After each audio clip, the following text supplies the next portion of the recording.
Welcome to Takeaways, Life Lessons Learned. Good. So my guest today is Michael Saltman, Michael A. Saltman. Right.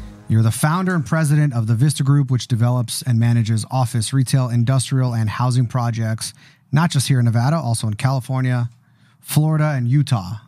Anywhere else other than those four? That's it. All right. Four. I got a project in Scotland as well. Do you really? I do. All right, I'll ask you about Scotland. But you grew up in Flint. Let me just make a note here. Scotland. Flint, Michigan. You have a BA from Michigan State, a Juris Doctorate from Wayne State Law School. So a Michigander through and through. Yes, sir. You've been practicing attorney in England and Switzerland, and you've had meaningful involvement in so many organizations. I'm just going to list a few. I'm going to miss some, but UNLV Foundation, YPO Gold, Nevada School of Arts, Council for a Better Nevada, Nevada Institute of Contemporary Arts, Springs Preserve Foundation, Las Vegas Technology Center, and the UMC Board of Governors. And I know there's probably a handful of others. I'm sure there are. That I didn't mention. Formerly UMC Board of Governors. I'm formerly on the board. Okay. One of the founding members, yes. And you co-founded the Nevada Innovation Center, Correct. As well as with your wife, co-founded the UNLV Boyd School of Law Saltman Center for Conflict Resolution, which we're definitely going to talk about that more with everything that's happening in Israel and Gaza right now. I'm curious how that plays in the whole world. In the whole world. Good. I want to elaborate more on that one. So you're a car racer, a runner, a visionary, a world traveler, and a mensch. Did I miss anything? You got it all. The mensch right. part's up to you. That's an interpretation. No, I have it on good authority that you are a mensch in the community. Okay. So I'll push pause there on the intro. What is a mensch? A mensch is a Yiddish word, which I would probably say combines both a gentleman, a philanthropist, and just an all-around good person. Thank you. Flattering. Thank you. So I'll pause there and say officially welcome to the Takeaways podcast, Michael Saltman. Thank you, Hayim. Thanks to be here today. So those are my words. Tell me in your own words, who are you and what do you do? Well, I am from Flint, Michigan, which was then, when I was there in the 40s and 50s, it was a thriving metropolis with lots of General Motors activity and successful programs. And then I left and went to Michigan State, as you said. Graduated there in 1964. Went to the Wayne State Law School. Actually left Michigan State and went to California. Got a really great job in Los Angeles, and I was making more money than I ever thought I would make. And my mother called me one day and she said, "Aren't you going to go to law school?" And I said, "Well, maybe I should." So I got back in my car and I drove back to Detroit. I drove back to Michigan. I went to U of M and they wouldn't let me in because I was too late to apply. So I drove down to Detroit, Michigan. I went to Wayne State Law School. I walked into the admissions office. I met the dean in the office just by coincidence. I had my transcript with me, and I said, I'd like to get into the law school. It's August now, and the law school starts in a couple of weeks. And he took a look at my transcript, and he said, "I'm going to let you in." So I got into the law school. Just like that. 3 years later, I graduated. That wouldn't happen today. No, and of course not. And 3 years later, I left the law school, and I was lucky to win what was called the Book Award in one of my classes at the end of my law school career, and I was able to get a scholarship for a year, and I went off to London, and my whole life then changed from Michigan, U.S. travel to living in Europe and having another life that took me across the ocean to. Why London? What was there? What brought you there? University College London was there. That's where my program was for my scholarship year, my postgraduate year. And I was there for like 6 months or so in that program. I wasn't loving it. I was in an aerospace program with one of the top leading professors in that world, and he and I didn't get along very well. And by then I was already a lawyer. I was admitted to the bar, and he was just dictating. He wasn't exchanging in conversation with me and my fellow students. So I decided to leave, and I put an ad in the Financial Times saying something really trite like, "Young lawyer seeks interesting international challenge." And I left for a little cheap trip to Mallorca with my then wife, and I came back to London, and lo and behold, I opened up a post office box, and there were numerous letters asking to have a discussion regarding a possible job. And the reason for that wasn't me, is American lawyers were then in demand in Europe, because the whole mutual fund financial services world went from the U.S. to Europe, and London was the home of that process in the European segment. So I got a job in London, working in an international life insurance company, part of the Investors Overseas Services Syndicate. And there I was in London, working as a lawyer and learning my way around the European world. Terrific. And how did you get to Vegas from there? That's a great story. Did you move around? Yeah, I went from London to Geneva to work in Geneva for a while. In fact, in Geneva, in 1968, I had my first business trip to Greece, and my second business trip was to Israel, working on a project in Israel. That's a whole other story. Come back to that maybe later. Then I went back to London. I met my then wife, Sonia, in London. And we then moved to Munich together. And in 1974, there was my first big apocalyptic event when the oil crisis hit the world and dollar investments really diminished in demand. So I had met a friend in Geneva whose father owned some property, lots of properties in Las Vegas. And he said, why don't you come with me to Las Vegas and help me develop my father's properties? And packed up my bag, sold my Porsche, and left with $4,500 in my pocket and came to Las Vegas, Nevada, and never looked back. What was the perception of Las Vegas back then? Because now there's a cachet. What was it like then? 250,000 people maybe in the entire county, and that was probably an exaggerated number. It was spectacular because there was so much opportunity here. It was like low-hanging fruit in so many ways in the development world because everything was needed and wanted. So it was an absolute, like a toy store for projects that I could get into. So this is the late 70s or 75. 75, mid-70s. February the 10th, 1975. That's when I moved to Las Vegas. Everybody who came to Las Vegas, who comes, I think knows the date. I do. I know the date. Okay. I was born here, so January 27th, 1980 is my date. There you go. You mentioned your wife, Sonia. Talk about her and your son. Sonia, I got a son and a daughter. I have a daughter, Sarah. No, you have a daughter, Sarah. Sarah. She lives in Park City. She's got 2 beautiful kids. So I got 2 grandkids from Sarah, 23 and 17. Sonia and I came here together, obviously, without children. I had Sarah before from my previous marriage. Sonia is fluent in German. I met Sonia in a business in London when she was a translator. So she was born in Austria, fluent in Austrian, fluent in German, obviously fluent in English, and she was a translator. So when she came to Las Vegas, she applied to UNLV, to the German department. She'd probably be a little bit embarrassed to hear me talk about this, but she went to the German department, and she was maybe head and shoulders above most people in the German department. Very well-read, very literate, very articulate, and that lasted for a short period of time, even though she made lots of friends in that German department world. And she applied to the psychology department. She became a marriage and family therapist, and she had a real nice, successful career as an MFT, having a private practice in Las Vegas. And you've been well-adjusted ever since. I'm her sole client. I'm not her sole client. I mentioned before, my wife is also an MFT, Exactly. so that's the joke, because I'm very well-adjusted. Yeah, there you go. She takes good care of me, and takes excellent care of my family. And then David came along in 1980, and so that was a joy for us, too. That's a gift, and you know David, of course. Mm-hmm. So then we've had a wonderful life together. He's got 2 beautiful kids, Alexander, 14, and his daughter, be 15 pretty soon, his daughter, Jamie, who's now 10. Wonderful kids and a wonderful family. His wife also is a psychologist, Christina, and they moved. They came to work here. He came to work for me here. He went to school here, of course. Went back to Boston to college. Went to California to law school. Came here in 2008, and great timing. He came to work for me in August of 2008. August. Mm-hmm. The town was booming. I'd been selling off assets at record prices, and then September came along, and the market completely cratered, and David, for the next X number of years, working for his dad as my in-house attorney, trial by fire. He did an amazing job of managing all the distress of that period of time from 08 to like 15, 16.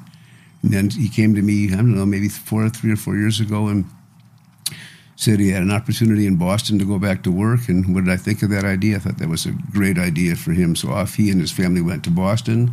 They live in Brookline, and he's having a wonderful career now. He's running a company in Boston called Lease Pilot, which is a leasing technology real estate venture, and he's in tall cotton, as we say. He's doing great. The whole family's doing great. So all my kids and family are all doing really well, which is a knock on wood. Real blessing. That's great to hear. So you talked about your friend said, hey, come to Vegas, and there's some property there. Did you come and start developing right away with him? We met in Geneva. We became really good friends, 4 of us, wives and he and I, and we spent lots of time together skiing and traveling and playing tennis and working together in this company in Geneva. And as the market created, like I said, in 74 with the oil crisis, his name is Brooks Pace. Brooks came to me and said, why don't you come to work with me and my partner, Larry Larkin, in Las Vegas. And Larry was a prominent Larkin plumbing family and a really terrific man himself. And so I came in February, and we then shortly thereafter acquired a piece of property across from UNLV that was owned by Chrysler Realty, and they were trying to get rid of their properties quickly in that period of time, and they gave us a deal we couldn't refuse, a $412,000 property for $10,000 down, interest all due and payable in 2 years. A pretty good opportunity, I would say. Wow. And we planned an apartment project, and I went down to see New York Life, who had been lending money to Brooks and Larry in another office project. And I went to see them to see if they would put together a long-term takeout commitment, kind of a long-term loan program for this apartment project. And this was in California. And they said to me, we don't make loans. We don't make housing loans in Las Vegas. And I said, what do you mean? He said, well, the town's redlined. I said, what does that mean? That we don't make loans. And he went like this. He said, the mob controls Las Vegas. We don't make loans in that environment, housing loans. That was pretty distressing. I said, I don't know that situation. I don't know that history. I'm a kid that believes in 9th grade civics. I lived in Europe for years in a more formal background, and lending is part of the program. And anyway, I kept working on that episode for some time, and I kept going down to Los Angeles to keep working with that company, trying to get them to finally agree. And one day I was sitting on the doorstep reading the Wall Street Journal, and this man named Earl Forsyth, who represented New York Life, came over and said, okay, we'll make the loan. Boom. That was a pretty big day. So I came back to Las Vegas. You have to be on the loan committee in 2 days, $50,000 deposit. So I came back to Las Vegas, and I could have gone to another loan committee down the road, but I was in a hurry after all this time of just having this property, not being able to start a development. And I went to the airport, and before they had big security, this is like 75, 76, I went in and I had $500 in cash, and I had a check in an envelope, and I found a guy sitting ready to go on a flight to New York with a suit and tie on. He looked pretty responsible. I came up to the guy and I said, I'll tell you what, you deliver this check, this envelope, to 51 Madison Avenue in New York. I'll give you $500, and when you get there and you call me from there, I'll wire to you, a Western Union to you, another $500. He said, you got a deal. So 4, 5, 6 hours later, I get a phone call from, this is a true story, I get a phone call from New York. The lawyer in New York had my check in hand. You're in the loan committee, and I forgot the guy's name, of course, but I got his information, and I went to Western Union, wherever the hell that might have been, and I wired him $500 more, and I was in the loan committee, and my career took off like a rocket from that point on. So a great way to start the business in Las Vegas. And Larry and I became real good partners at that time, too. Like, what caused you to trust this guy other than his suit? Wasn't there another way to get the money there? I've done a lot of that over the years. I trust a lot of people, and most of them have been successful. Not all, but I trust a lot of people based on how they look and how they observe and how they respond to me. And this guy looked trustworthy, and it turned out. Wow! And the check could have been canceled. I would have lost the $500, but he couldn't have cashed it. So I had no reason not to trust him, and he was responsible. It worked out great. And my career started, like I said, with that loan committee, and we built the project, and off we went. What a story. Yeah. So I understand at some point I mentioned you became a car racer, got into car racing. That was much, much later. Okay. Yeah. Let's talk about that, though. I'm curious. So how does that happen, and what did you race? I had a Porsche, and my brother and I were doing this together. My brother was in the car business and loved racing, and so I took my Porsche down to Arizona for the so-called Copper State 1000 race, and that's a 1,000-mile race in Arizona on open roads, police eliminating all the traffic, so you can drive as fast as you want to drive. And we came in second of a lot of drivers, all over 1,000 miles worth of driving in Arizona on these beautiful state roads. And I came back and thought, this is a lot of fun and exciting. So I went to my friend Carl Young, who was then the Porsche guru in Las Vegas, and had him convert that vehicle, that early 356 into a race car. I took it to Buttonwillow, California, and raced in my first vintage auto racing event. Came in 6th or 7th. That was a pretty good start for me, and never won a race, by the way, but I always was kind of... There's still time. Tried to be competitive. I'm done now. I'm done. And then I came back and built an early 911, and we started racing all over the West. Phoenix, L.A., San Francisco, Las Vegas, wherever there was a racetrack. We raced for 5 or 6 years and had a really terrific time. Always Porsche? Always a Porsche. Why Porsche? Always Porsche. I just love Porsches. How did that start? Okay, that's a good question, because when I was working in London for this company called Shareholders Capital Corporation. They in 1970-71 they had an operation also in Munich, Germany, and they came to me one day and said, "We want to fold up our 2 offices together. We're going to fold up London into Munich and not Munich into London." I thought, I don't want to leave London. I'm loving London. It's such an amazing environment here in that 60s and early 70s. And he said, "Well, Munich's the place, and we want you to run it for us." So I said, "I'll do it, but I'm going to go buy a Porsche when I get there." So I moved to Munich, and the first thing I did was buy a used Porsche, just because I always loved Porsches, and that got me started in the Porsche world. I've had them ever since, and that was a really great experience. And I love Munich. I had a wonderful time in Munich. Amazing city, very liberal city. The Olympics were coming, so they were rebuilding the 72 Olympics game, which was a critical event. That's when the whole first big terrorist activity happened in Munich. But before that was going on, obviously, I was learning to live and really enjoy Munich, Germany. So Sonia and I moved into Munich, and life went on from there. Great time. You know, it's not often you meet someone that has had careers in so many different geographies. Right.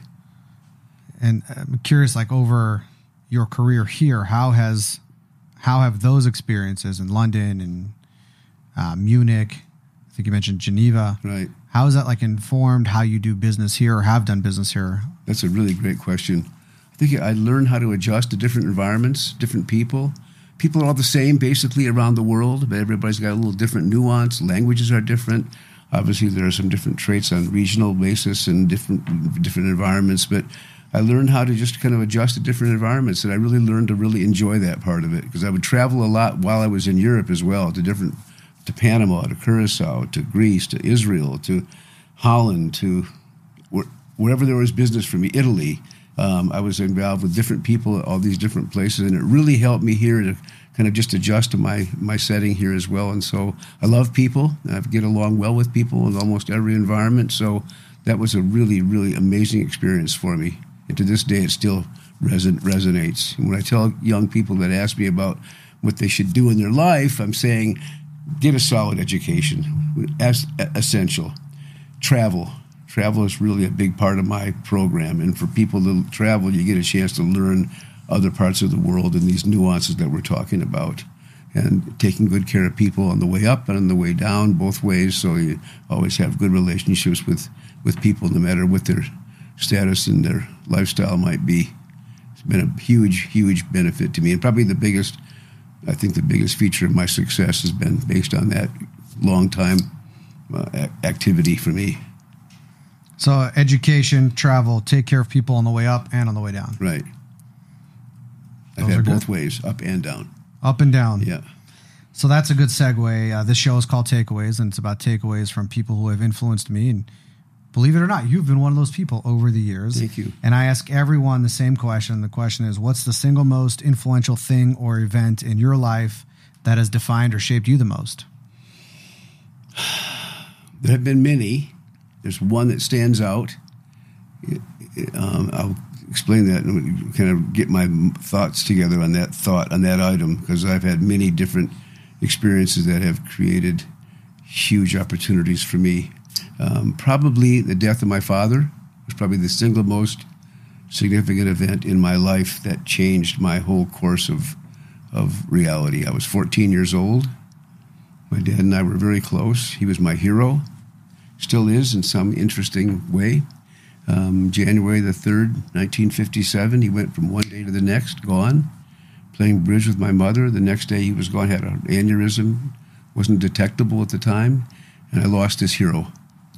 And it was a huge, huge gulf in my life. And I learned how to adjust. I learned how to become much more independent, took care of myself. My mother went back to school working on her PhD, so I was pretty much left on my own.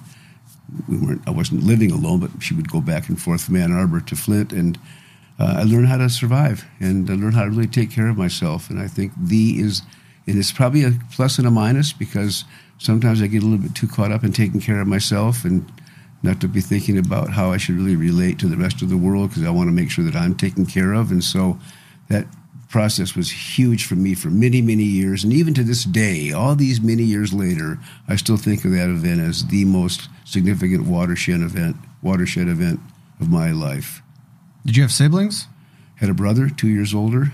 He was the guy that raced with me.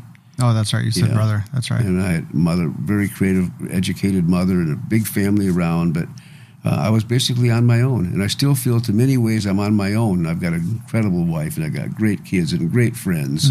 But I live in my head a lot, too. And probably some of that comes out of that loss of my dad when I was just a young teenage 14-year-old kid who'd caddied for me that year before. And that fall event, like in November, a cold event, he caddied for me in a golf tournament.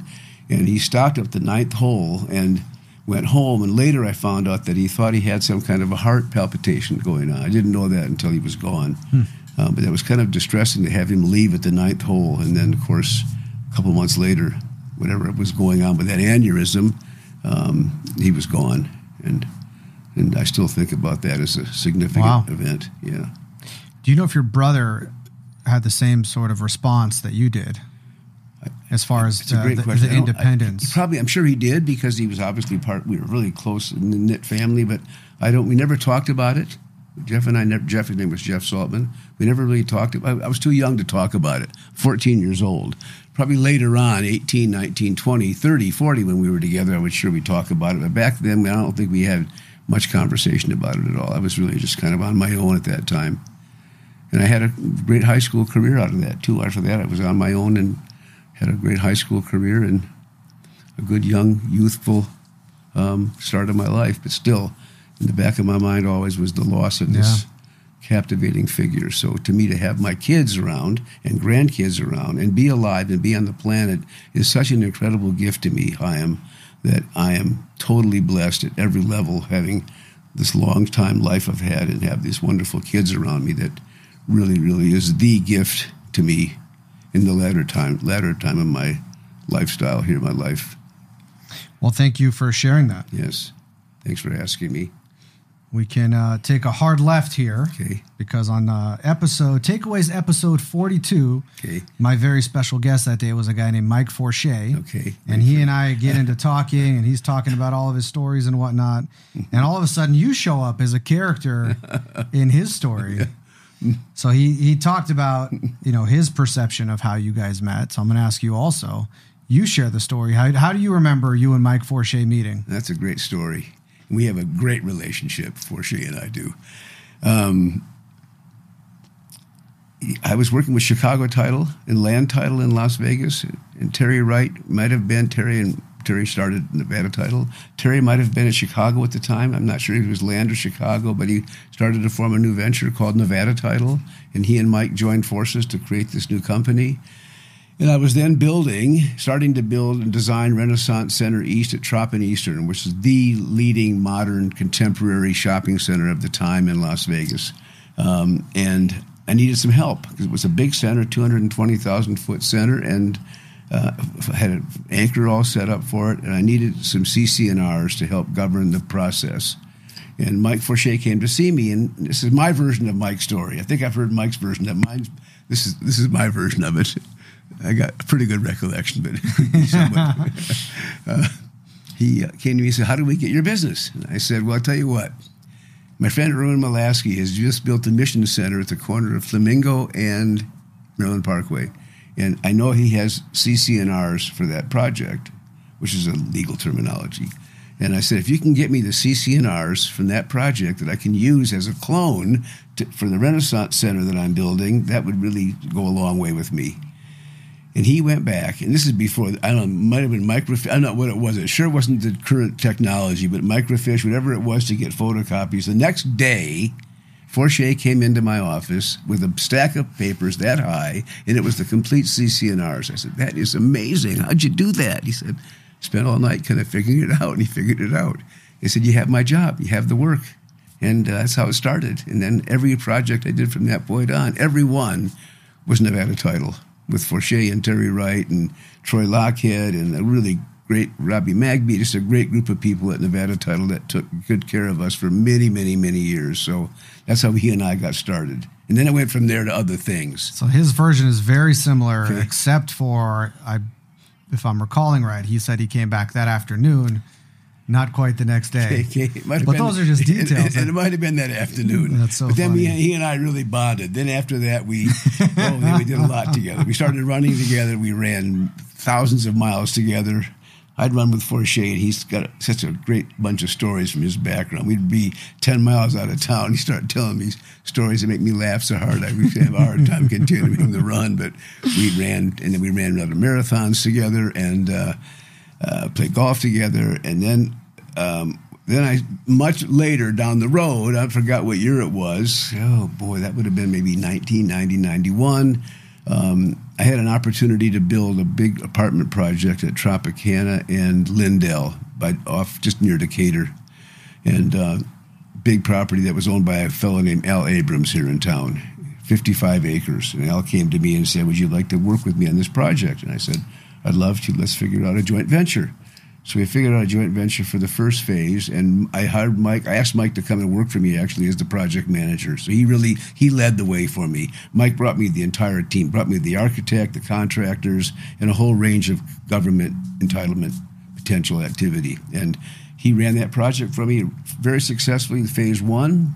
And then we did phase two, and that was an 840-unit big apartment project. And that was, again, Mike Forche all the way that led the way for me. And out of that came the purchase of that project by a company called Con-Am Management in San Diego. They bought the project, and then along with that came the opportunity to build the Meridian at in the Hughes Center. And you did that too, the Meridian? So I did the Meridian, and Mike helped me. Mike was my project manager on the Meridian. Mm-hmm. He ran that project for us.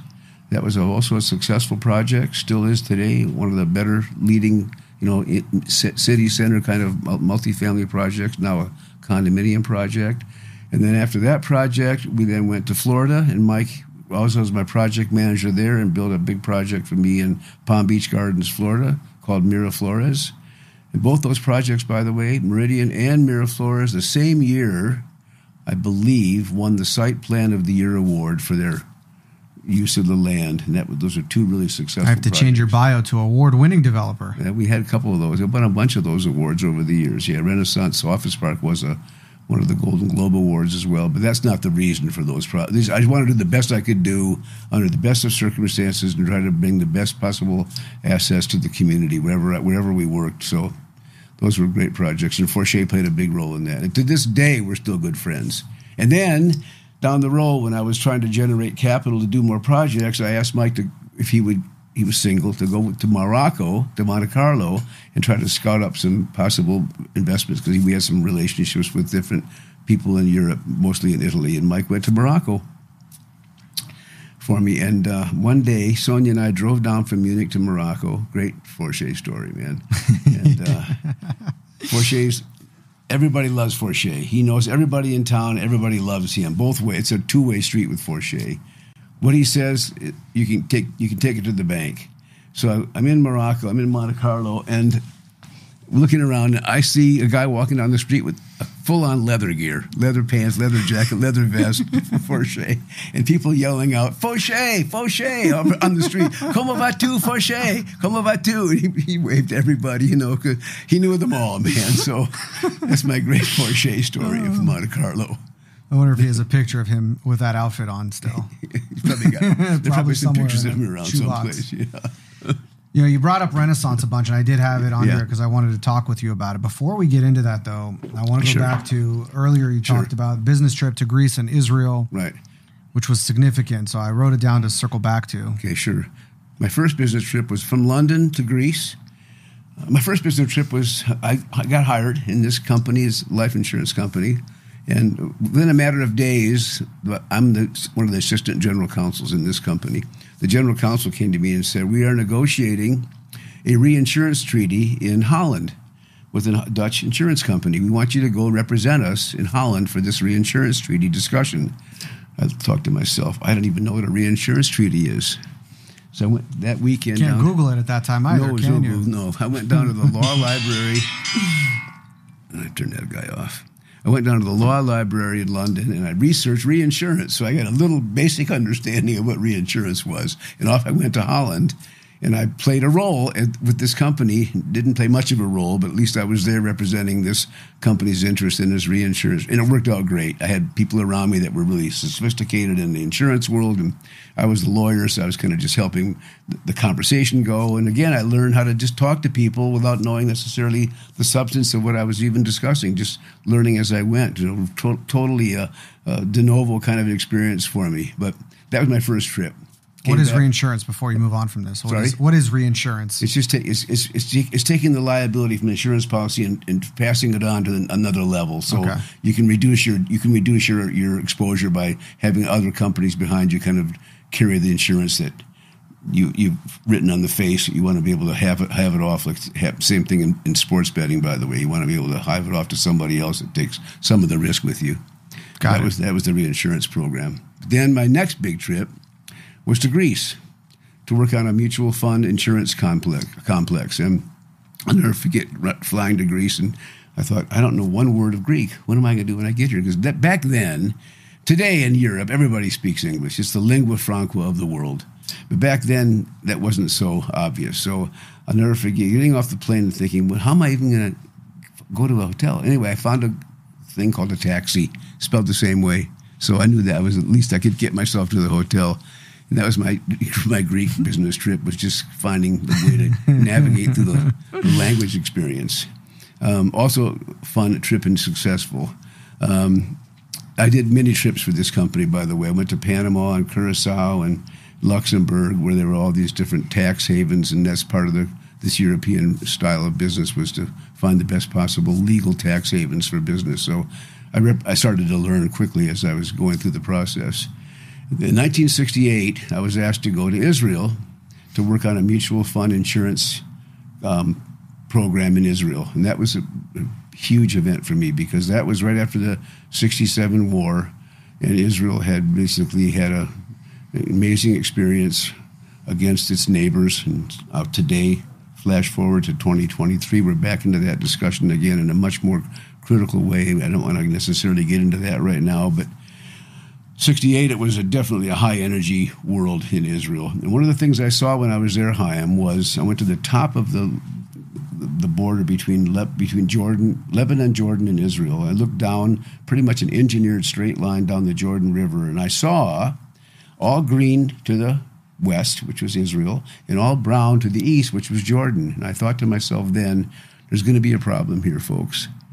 There's going to be resentment and jealousy and anger from the neighbors, because what Israel did what the Israelis did when they came from the Middle East and from North Africa, because most of Israel is basically from Iraq and Iran, Middle Eastern. Half the countries, I'm sure you know this, is from the Middle East and North Africa. The other half comes from all over the world. But I thought there's going to be a problem here, because there's going to be some resentment and jealousy from the Arab community that this Israeli group, mostly Jews, many Arabs as well, 20% or so, have created this paradise in Israel, and no one's paying attention to the other side of the line. And that was much on my mind in 1968, and still sticks with me today in 2023. Because what Israel's done in that country, and I go there quite often on business, is stunning what's happened in that country. And there needed to be, and still needs to be, significant cooperation between the right-thinking people in the Arab community and the right-thinking people. I don't mean right and left in terms of political. I mean the people that are thinking correctly about the future. Mm-hmm. There needs to be much more of an alliance of people that really care about each other and their families and their children, and they want to be able to have successful lives and have health and wealth. And that could happen if people can find a way to finally get along. But that's the challenge of today and down the road now. But it was an amazing trip for me in 68. And one of the funny experience there was the show Fiddler on the Roof was real popular then. And I went to a big function with the iOS people and the government people and a big gala event and a big hall in Tel Aviv. And I didn't know anybody there except my lawyer was there in the background, the guy that I was working with there. But Topol, T-O-P-O-L, Topol was the star of Fiddler on the Roof. And pretty much everybody's walking from the reception area into the dining room, and I'm by myself way on one side of the room, and the other side of the room is this Topol guy. And he yells out to me in that booming voice of his, "What are you doing over there?" And I said, "Well, I don't know anybody here." "Come over here with me," he said. So put his arm around me and took me and had dinner with me that night. So it was a way to get myself into the Topol Israeli community. Fun. What a nice guy to reach out to you like that. Totally, exactly, yeah. Well, thanks for circling back on that. Sure. Let's go into the takeaways portion of this, and there's plenty here that we can get into. So Renaissance office on Eastern and Tropicana. So I started interacting with this property probably in high school. I'm trying to think. I was very involved in the organizations that the Jewish Federation sponsored, like BBYO and whatnot. And I don't know what time they became a tenant there. I don't know if you remember, if you're still on the property or not. I don't remember the time. I know you became the Federation was a tenant. I was on the Federation board, unrelated to that activity, and the Federation took a space in that office park. I know that. I don't know the dates, though. But I don't either. But that's 80s, 90s. So how I, as a born and raised here in Las Vegas, come to interact with this property is that was one of the ways. So you developed this in 1981. No, 79. I started the development. Okay, that's an interesting story for you because 79. I was doing some apartment. I had a previous career doing apartment projects in some small centers, and I met an architect from Orange, city of Orange in California, named Bill Bigelow. And Bill was a real creative, modern thinking, contemporary, smart architect. And he helped me develop some really cool, modern, kind of contemporary looks. And we designed Renaissance East Shopping Center. And that was LPA and Bill Bigelow that helped me put that together. And so sometime in 79, we're well underway with the project. Anchor tenant in place. Skaggs Alpha Beta was my anchor tenant, and I had all kinds of tenants. Read More Bookstore, I had Sneakers Restaurant, I had great full house. And I don't remember the date. Paul Volcker would have remembered the date because he set the stage. Sometime in 79, we're in the middle of this development. The interest rates went from 9%, then the rate of choice, to 22% from one day to the next, with the huge inflation going on in the U.S. and the Fed's interest in cutting inflation radically. So it ratcheted up real quickly. So from 9% to 9 to 22 to 22. Unbelievable. And I was banking with Crocker Bank in L.A. and San Francisco. That was the lender on the project. And they came to me and they said, we're sorry, we can't help this. This is the rate of choice now. So you're going to go from your construction loan goes from 9% to 22%. And that was devastating. And Larry Larkin and I had acquired a property a couple of years before that and sold it to Pardee Homes for a pretty hefty number. My first real big transaction here on a land sale. And we had all that cash in the bank, and all that cash and everything else we could generate went to paying that huge new construction interest bogey on our backs. So it was a huge challenge. We finished the project. Very successful. I ended up having Sneakers. Remember Sneakers Restaurant there? I don't. Sneakers was like the hot burger joint in town for years, where the rebels would come and play Papa Shot against the guys that ran the restaurant, and the guys that ran the restaurant would beat the rebel basketball team in Papa Shot. That was a fun thing to watch. That project was a big success, and I ended up selling it to down the road. Larry and I sold that to Balcor in Chicago. I think that was the company that bought it. And Balcor, there was a fellow named Rex Lewis that represented Balcor, and Rex ended up coming to work for me. So down the road, that was another transition that occurred out of that Renaissance East project. And out of that project we formed a bank, Continental National Bank. We formed with a bunch of my friends here in town. That was the first real sit-down, business-oriented bank. I built the headquarters for it on the eastern side of that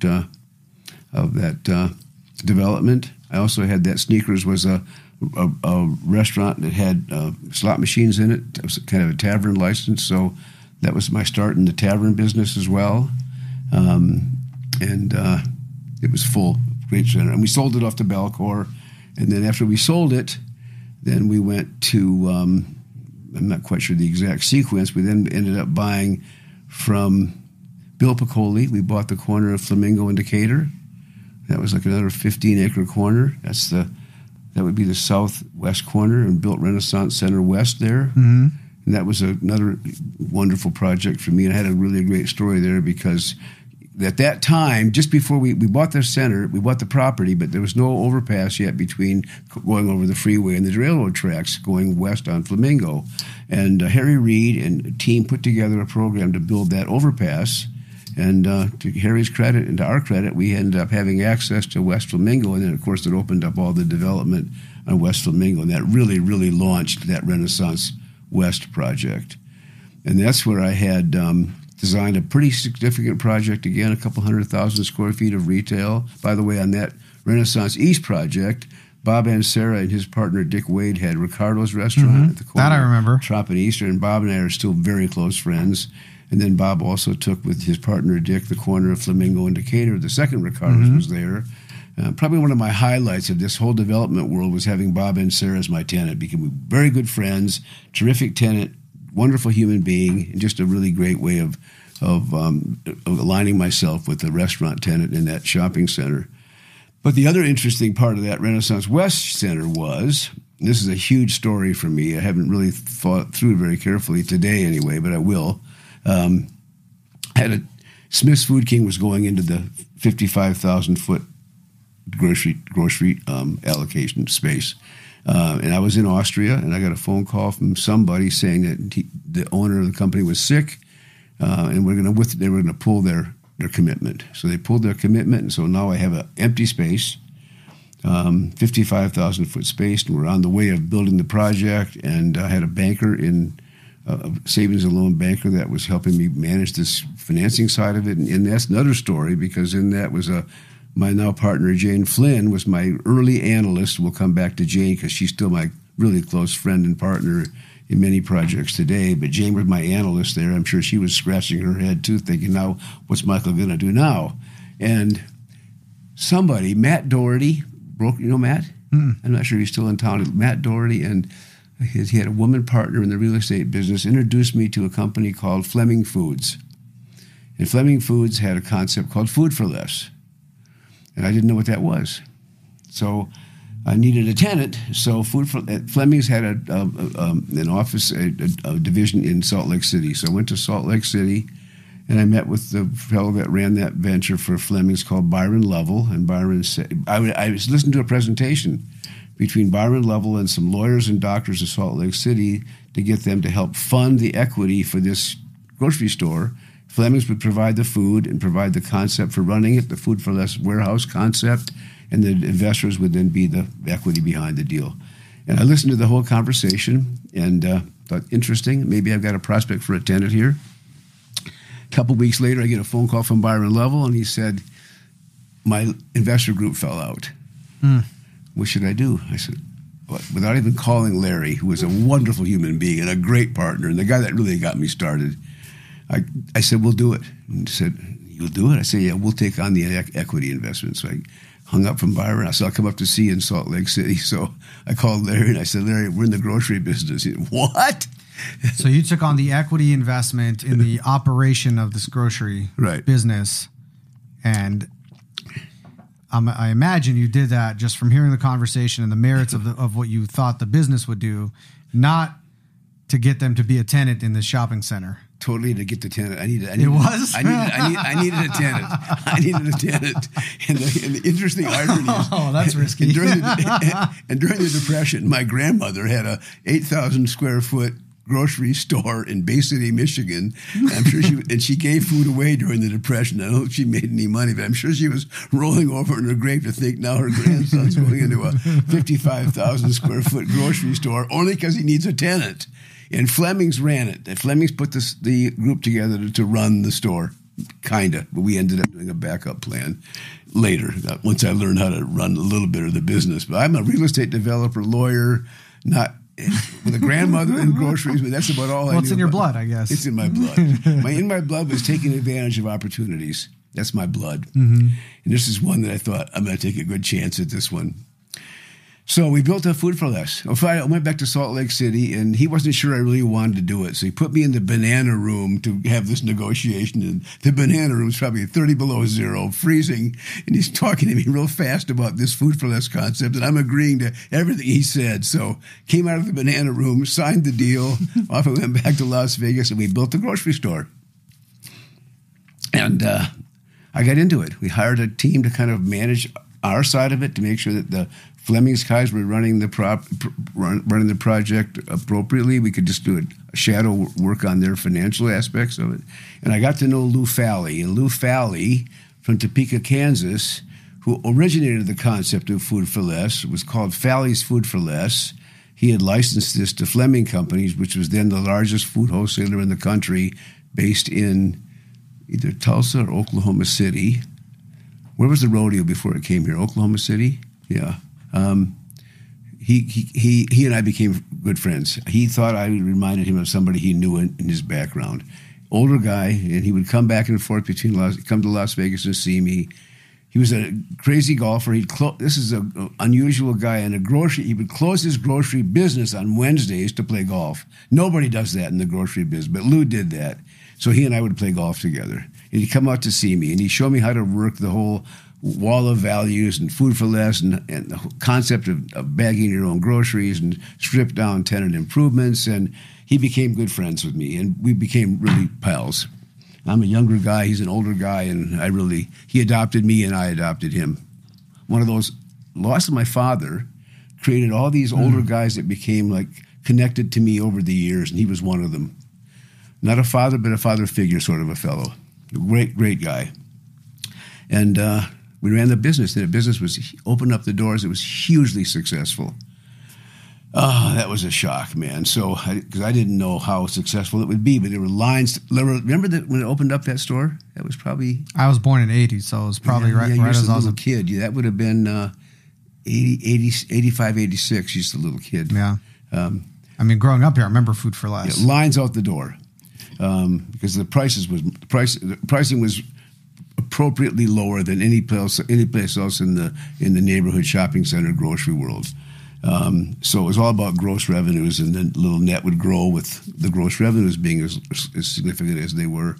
And as a result of that one success, Fleming's came to me and said, "We want another store in Las Vegas. Would you consider doing that?" And I said, "Sure." So I then ended up buying the corner of Flamingo and Pecos on the east side of town. And that was also an anchored Food for Less. So you bought the existing property there? Sorry? You bought that as an existing property? Bought that as a vacant piece of property. It was it was land, and you developed it. Yeah, land. We built a couple 100,000 square foot center on Flamingo and Pecos. Those centers that were the premier centers of the time. Now they're all going through real neighborhood challenges. Renaissance West is still doing okay at Decatur and Flamingo. Trop and Eastern struggles for whatever that demographic is. Flamingo and Pecos, Renaissance 3 struggle. But then they were really successful ventures for us and for Vista and family and friends. And then the Flemings came to me and said, "We'd like you to do one more. Would you consider going to Provo, Utah to do a Food for Less store in Provo, Utah?" So I said, "Sure, I'll consider that." So I went to Provo, Utah, and I met a really great young guy named Rich Hawes, who was a developer. And we went to Provo and another piece of property that was vacant, and we built a Food for Less there and built a big center there called Plumtree Shopping Center, and Rich and I were off and running. I had 3 Food for Lesses and 3 centers that were anchored by Food for Lesses, and they were all doing extremely well. And I was really over my head, for sure, because I was doing the real estate side. We had property management. We had this grocery company, and I had a whole shadow group of accountants kind of managing, watching how the Food for Less world was working. Interesting story about that, too.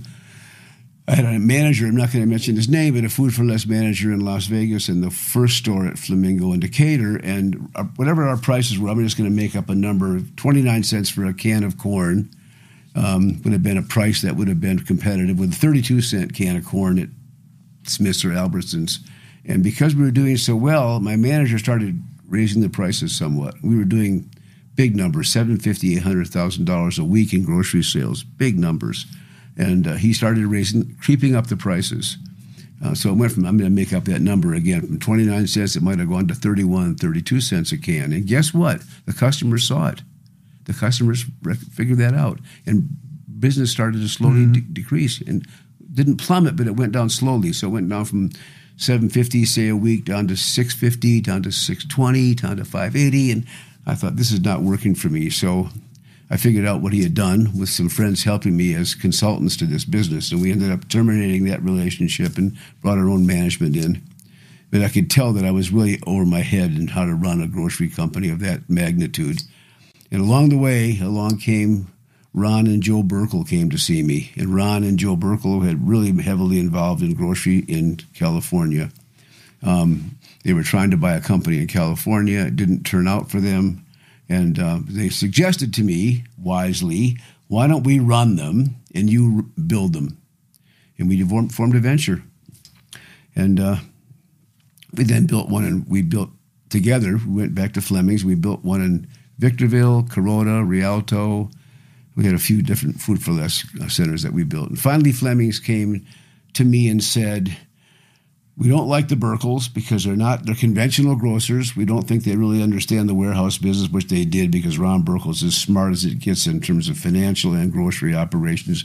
Nobody better in the world than Ron Burkle in that analysis and that venture. He'd been doing that with his dad since he was a young kid and really knew it well. And he's a hugely successful guy now in the world of all those things he does, like in the show business world and entertainment world and producing and film. But he was absolute magnificent when it came to the grocery world. And so we had a venture started. And so we sat down together and figured out, let's maybe consider how to maybe buy the company. So I went back to Topeka to meet with Lou and to talk about buying the company, because Ron and I had a plan how much we could pay. We did the analysis and figured out what we could offer in a purchase. And then Lou said, "Come with me to Harlingen, Texas." So we drove down or flew down to where his winter home was in Harlingen, Texas, and we're playing golf on his golf course. And we got down to like the fourth or fifth hole right by his home, and he said, "Mike, what are you doing here?" I said, "Lou, Ron and I would like to buy your company." He said, "Oh, Mike," he said, "people have been trying to buy my company for 40 years. Sam Walton's trying to buy my company. This guy's trying to buy my company, and I don't want to sell. But let me go inside." So he left the golf course. He went inside his home. I sit down on a bench. There's no phones to refer to. I'm just looking at the golf course, probably chipping a little bit and waiting for Lou to come out, thinking he's going to kick me out of this town and tell me to go back home to Las Vegas. And he came outside with a big manila envelope, and on it were 50 or 60 points he'd written down and handwritten what he wanted if he were to sell the company. And I went down every point with him, even to the bottom line, which is the price. I said, "We agree on every point." He said, "You do?" I said, "We agree on every point." So we had an acquisition underway. So Ron and I went back to Topeka and met with Lou in Topeka, and Lou then called Fleming's. Fleming's had been trying to buy it. Sam Walton had 18 Food for Less stores in Arkansas, based in Bentonville. So he already had the Food for Less concept underway. And he had a fellow named Sam Phillips, might have been his name, that might have been related to Sam somehow. I'm not quite sure what the relationship was, but Sam was running these grocery stores real successfully. Lou called Fleming Companies, the chairman of the Dick Harrison, chairman of the board, and Dean Waries, pretty sure it was Oklahoma City. And he said, "Fly your plane up here, pick me up. I want to come down and talk to you." So they flew their plane up. So Lou and I and Ron got on the plane together, and we flew down to Oklahoma City to the FBO there. And up comes a limo with Dean Waries, president, and Dick Harrison, chairman of the board, to meet their honored guest, Lou Falley. And along comes Mike Saltman and Ron Burkle. And they looked quizzically, what are you two doing here? And Lou said, "Don't say anything." So we got in the car and drove to their headquarters, beautiful big. This was the food wholesaler in the country, maybe the world at the time. I'm not sure what even happened to Fleming's over the year. But then, in 86, 87, they were the premier provider of wholesale food. And we went to their boardroom, and they looked real quizzical, Dean and Dick. "What are Mike and Ron doing here?" Because they knew me, of course, from my 3 stores that I had and 4 or 5 that we developed when Ron and I were together. And they said, and Lou said, "Fellas, I've decided to sell my company to Mike and Ron." And they said, "What?" probably didn't say it quite like that, but their eyes, their faces, their jaws dropped. And we ended up buying the company. And then we negotiated a new licensing agreement with Fleming's, and we ended up having Food for Less. And so that food, and then went back to Topeka, and Ron's dad, Joe, was a really, really successful grocer, really tough and smart, and just a great human being. And he ran our business. He ran the Fally's business for us in Topeka. And then Sam Walton and Walmart came to Topeka and built a 220,000 square foot. This is a lesson for everybody. They built a 220,000 square foot supercenter in Topeka with 50,000 feet of groceries. And Joe Burkle basically drove them out of business. Joe was so good at the business, he was able to undercut their pricing. He was able to provide better service. And Walmart closed the business, shut the doors, and went back to Bentonville and reinvented the grocery business. And today, all these years later, Walmart is the largest grocer in the world.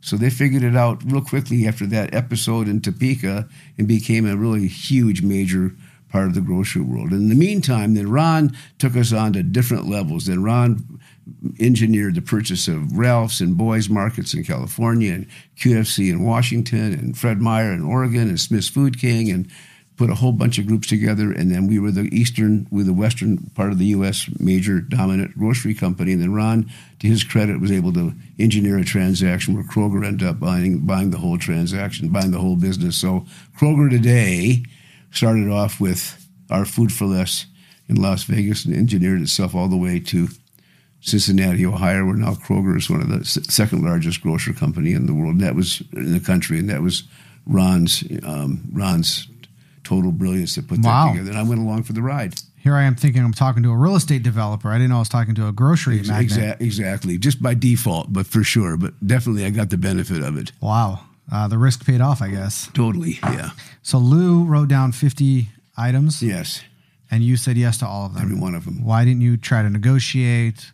They were all. I knew what they all. I knew what they. It was like, I want a job for my son. I want a country club membership. I want you to help support Washburn University, which is his Topeka University. All these little. I want my wife to have this position. He had a whole lot of family issues in there, and each one of them were easily identifiable and achievable. So it didn't become a negotiation. It was more of a acceptance, and the pricing was the right pricing for us, and that was really the key to the transaction. So there's two kinds of things happening here, I think. First, the lesson here is it's not always good to negotiate. Negotiating for the sake of negotiating doesn't pay off, or sometimes doesn't pay off. The other thing, it sounds more like he'd written out a succession plan as opposed to a sale. Right. Like if it was Walton or one of these other parties, maybe it's a different approach that he takes. Right.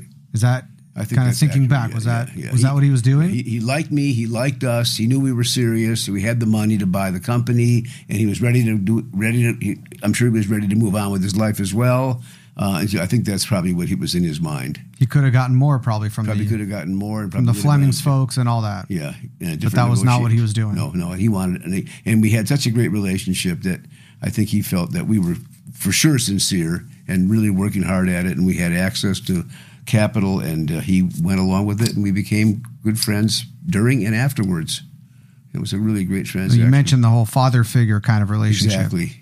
We played golf one day at the country club, and I think we started this conversation. I said, after Ron and I had some conversation about the acquisition, I was playing golf with Lou in Las Vegas, and I said, I want to come back and see you to talk about something. That's when I ended up going to Topeka, and then the Harlingen, Texas thing all happened as a result of that 13th hole at the Las Vegas Country Club. Yeah. Wow. Great story. Great family. I'm remembering, so my father-in-law, Neville Pockroy, as you know him. Of course, I love your father. I can't remember what it was exactly, but maybe it was a partner of his, maybe longtime partner passed away, and his wife now had whatever it was, the interest to the partnership, and he would have to buy her out or compensate her for it or something to that effect. And you go through the deal terms, and if you're negotiating tough, you present it one way. And I remember him saying, this is something I'm going to go soft on,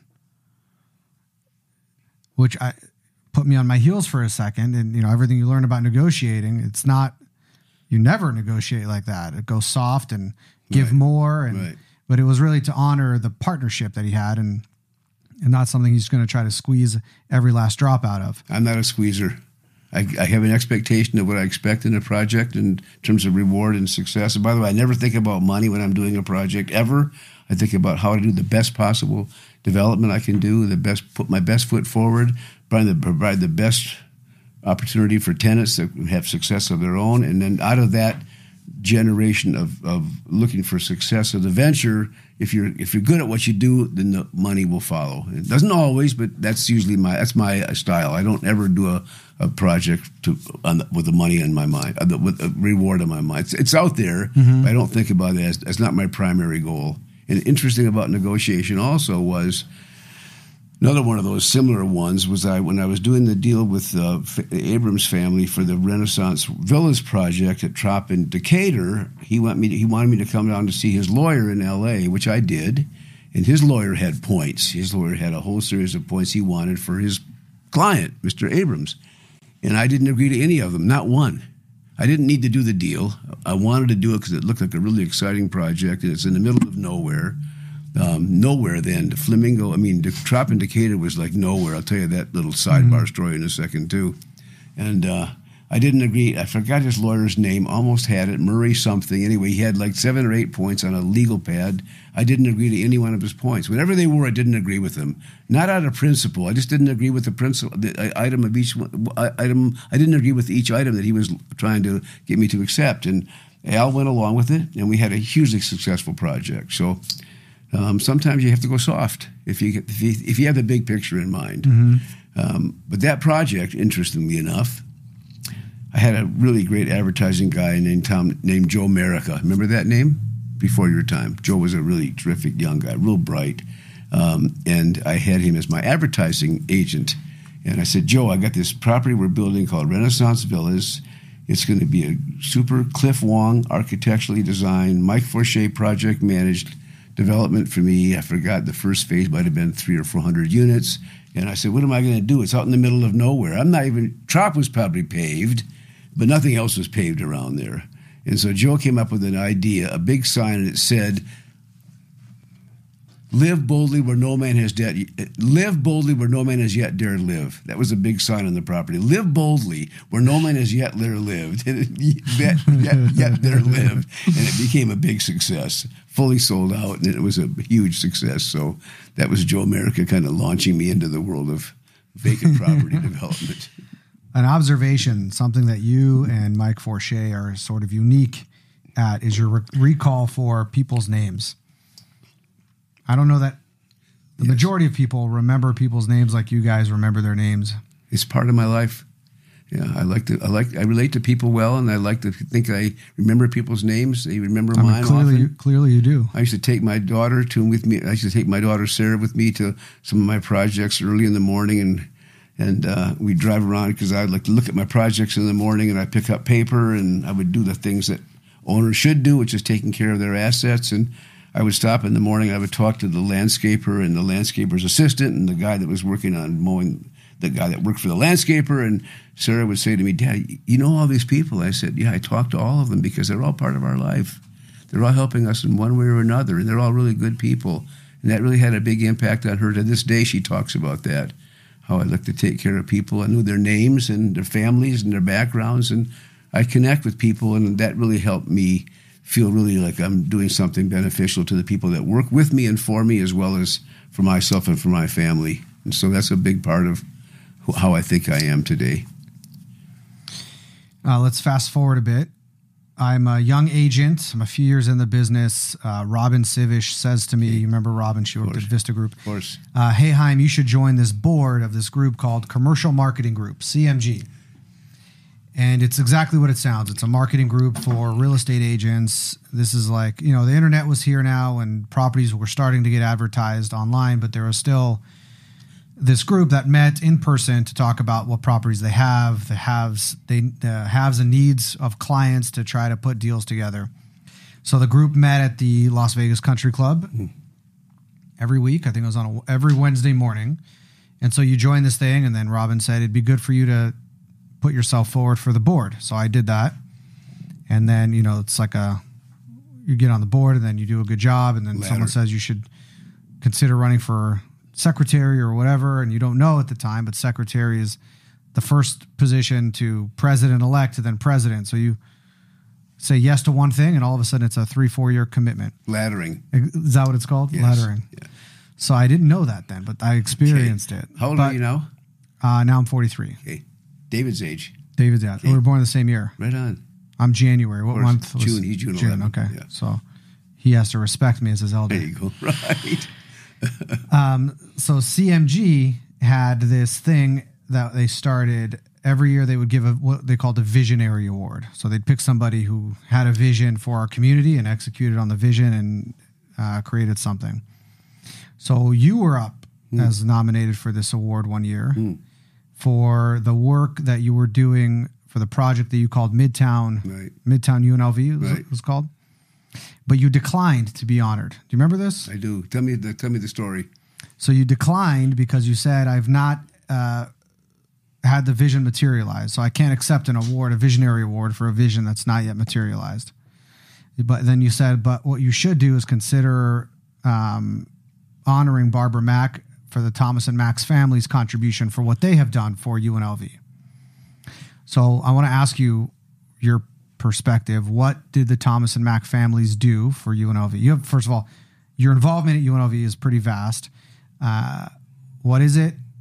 What do you think the Thomas and Mack families did there? And also, what was Midtown UNLV, and where is that today, if anywhere? What a great story, man. It didn't come to fruition, so I still don't deserve the Visionary Award. What I did was open up the box to talk about the future of that part of the community, because that's been a kind of a forgotten part of the central part of Las Vegas has been forgotten to a large extent. Commercial Center all the way up Maryland Parkway.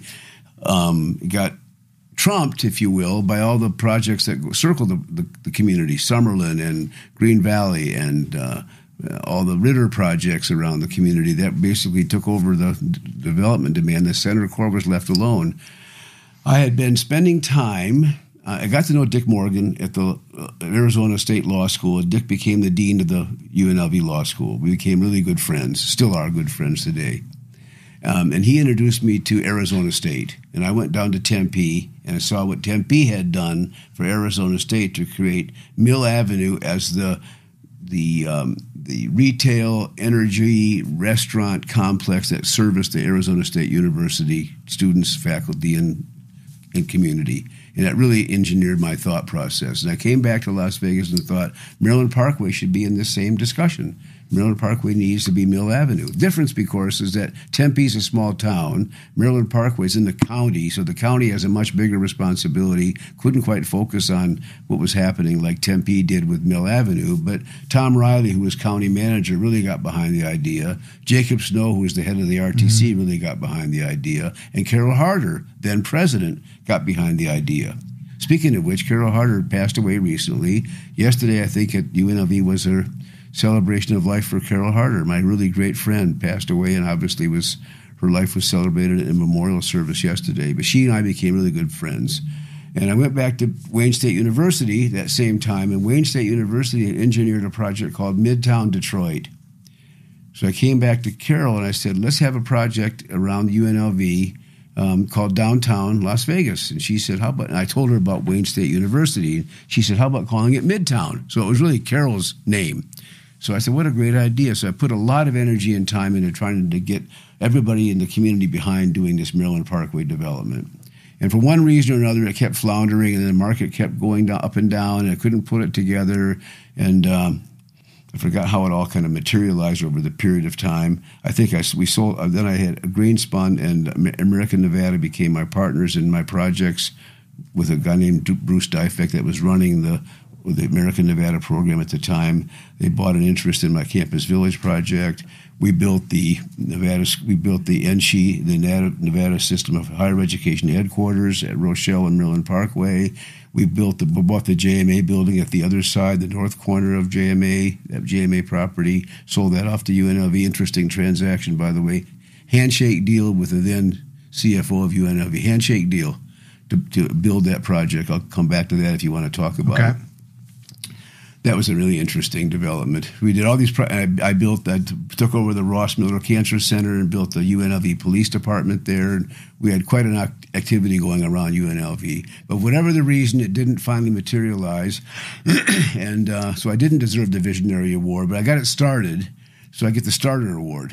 And then along came Frank Moretti, and Frank bought Campus Village from us, and he's tore that down. Now it's going to become a great new project for Frank Moretti and his group. That should be a really successful venture for him.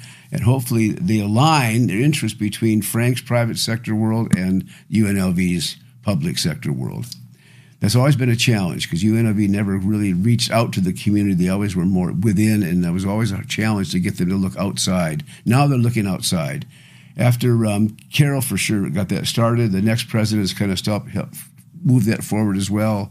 So UNLV now, then, and today is looking outside the campus, trying to find ways to continue the community concept of that Midtown project. And so it will materialize at some point. I'm giving Frank full credit now for the big projects he's built there, and one day it'll become a reality. And guess what? Frank gets the Execution Award. Perfect. We get the Starter Award and the Execution Award. Starter and Execution Award. So one of the underpinnings was getting light rail to Maryland. Am I remembering that right? That was a challenge. A huge challenge because Maryland is a major thoroughfare. So Arizona State has light rail. I mean, Phoenix has light rail. So again, my idea was, and I then brought, by the way, I hired Neil Giuliano. Neil Giuliano was the mayor of Tempe, Arizona. Came up here and worked for me for a number of years to help me kind of move the project along. And he had wonderful ideas of how to transplant Phoenix's energy into Las Vegas, and that was part of the light rail concept. And Jacob Snow was behind it, and we did lots of designs for that whole concept. And the county went a different direction. The county ended up not going light rail. They ended up going, I haven't finalized this yet, so I'm not quite sure where it's going to turn out. But then that was Tina Quigley was the head of the RTC, and David Swallow, terrific young guy, still there. They were behind the program as well, and I think they ended up going to a bus rapid transit system up Maryland Parkway, not yet materialized, instead of light rail. Then when I was in Israel at some mobility conferences, I saw what was going on with UV vehicles that were driverless vehicles, and I thought that's another way to go. So I got together with Michael Sherwood. You know Michael? Michael's the senior tech official at the city of Las Vegas. A wonderful possible podcast for you. A really smart guy. Probably one of the leading tech figures in the community. And Michael's pushed me really hard to go with this Israeli mobility conference idea of going with driverless vehicles. And I really pushed the county hard to go that direction. Less expensive, more contemporary, moves people really well. And right now that's still kind of, I think, in the balance. I know it's going to be bus rapid transit's being considered. I don't think light rail is any longer. Maybe driverless vehicles will happen. I'm not quite sure what's going to happen. But overall, that whole thing was part of a Tempe, Dick Morgan, Arizona State, Michael Crow. I'll tell you about Michael Crow. Bringing Arizona State to UNLV and having the collaboration be successful for Las Vegas. I took Carol Harder and a whole bunch of people from UNLV senior staff with my wife Sonia down to Tempe to meet Michael Crow, the president of Arizona State University, former provost at Columbia University, and basically turned Arizona State into an amazingly significant development. Tom Riley, by the way, is still much involved with Arizona State after he left here. And Michael had taken his school from, I'm not sure, 25,000 students to a big number, 100, I don't know the number, but a huge number of students at Arizona State. And basically, he helped engineer that whole development around Arizona State, and it's been a huge success for Phoenix and for Tempe. As I was taking Carol down, she said, I'm not sure I really want to go here because Michael Crow is known to be really aggressive and extreme, and that concerns me. So we went down there and we had a meeting with Michael Crow in his office, and he was great. He brought his staff in, talked about development activity, and Carol walked out of there 2 feet off the ground. She said, this is an amazing idea. And I helped develop that relationship between Arizona State and UNLV. And today I think there's still an action going on between the two of them, at least trying to help UNLV grow and watching what Arizona State's been able to do. That was another one of those great Carol Harder experiences. She was definitely heroic. And she brought in a guy named Jerry Bamati.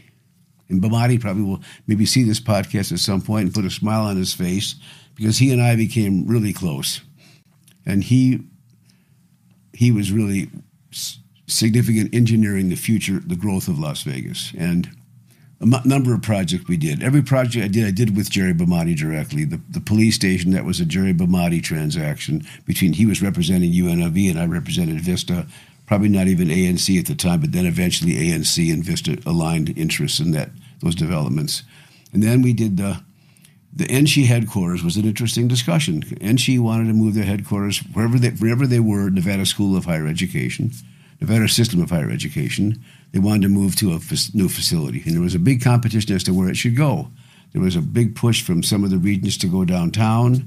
There was a big push to have them be in Reno and Carson City. Anyway, I pushed really hard for the corner of Rochelle and Maryland Parkway, and everybody agreed. It was the right. Bamati agreed, and the university people at UNLV agreed, and the NSHE people agreed. So ANC and Vista joint ventured that project and built it. But the way we built it was, we had a handshake deal with Jerry Bamati. We'll build the project, take our risk to build it. We'll finance it and we'll build it and do all the interior layout for you with your approval as to interior layout. But we won't have a transaction closing until we finish the building, get a certificate of occupancy, and ready to then turn it over. And Jerry said, I agree, and we agree. And guess what? We built the project. The project was built on time, on budget.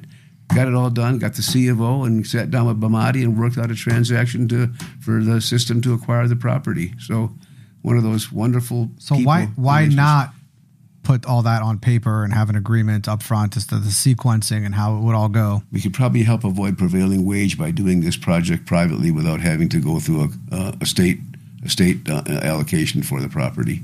So if they that might have been the motivation. Okay. That was a big And number. you once again have to trust that it's going to work out. All but trust. I trusted him. He trusted me.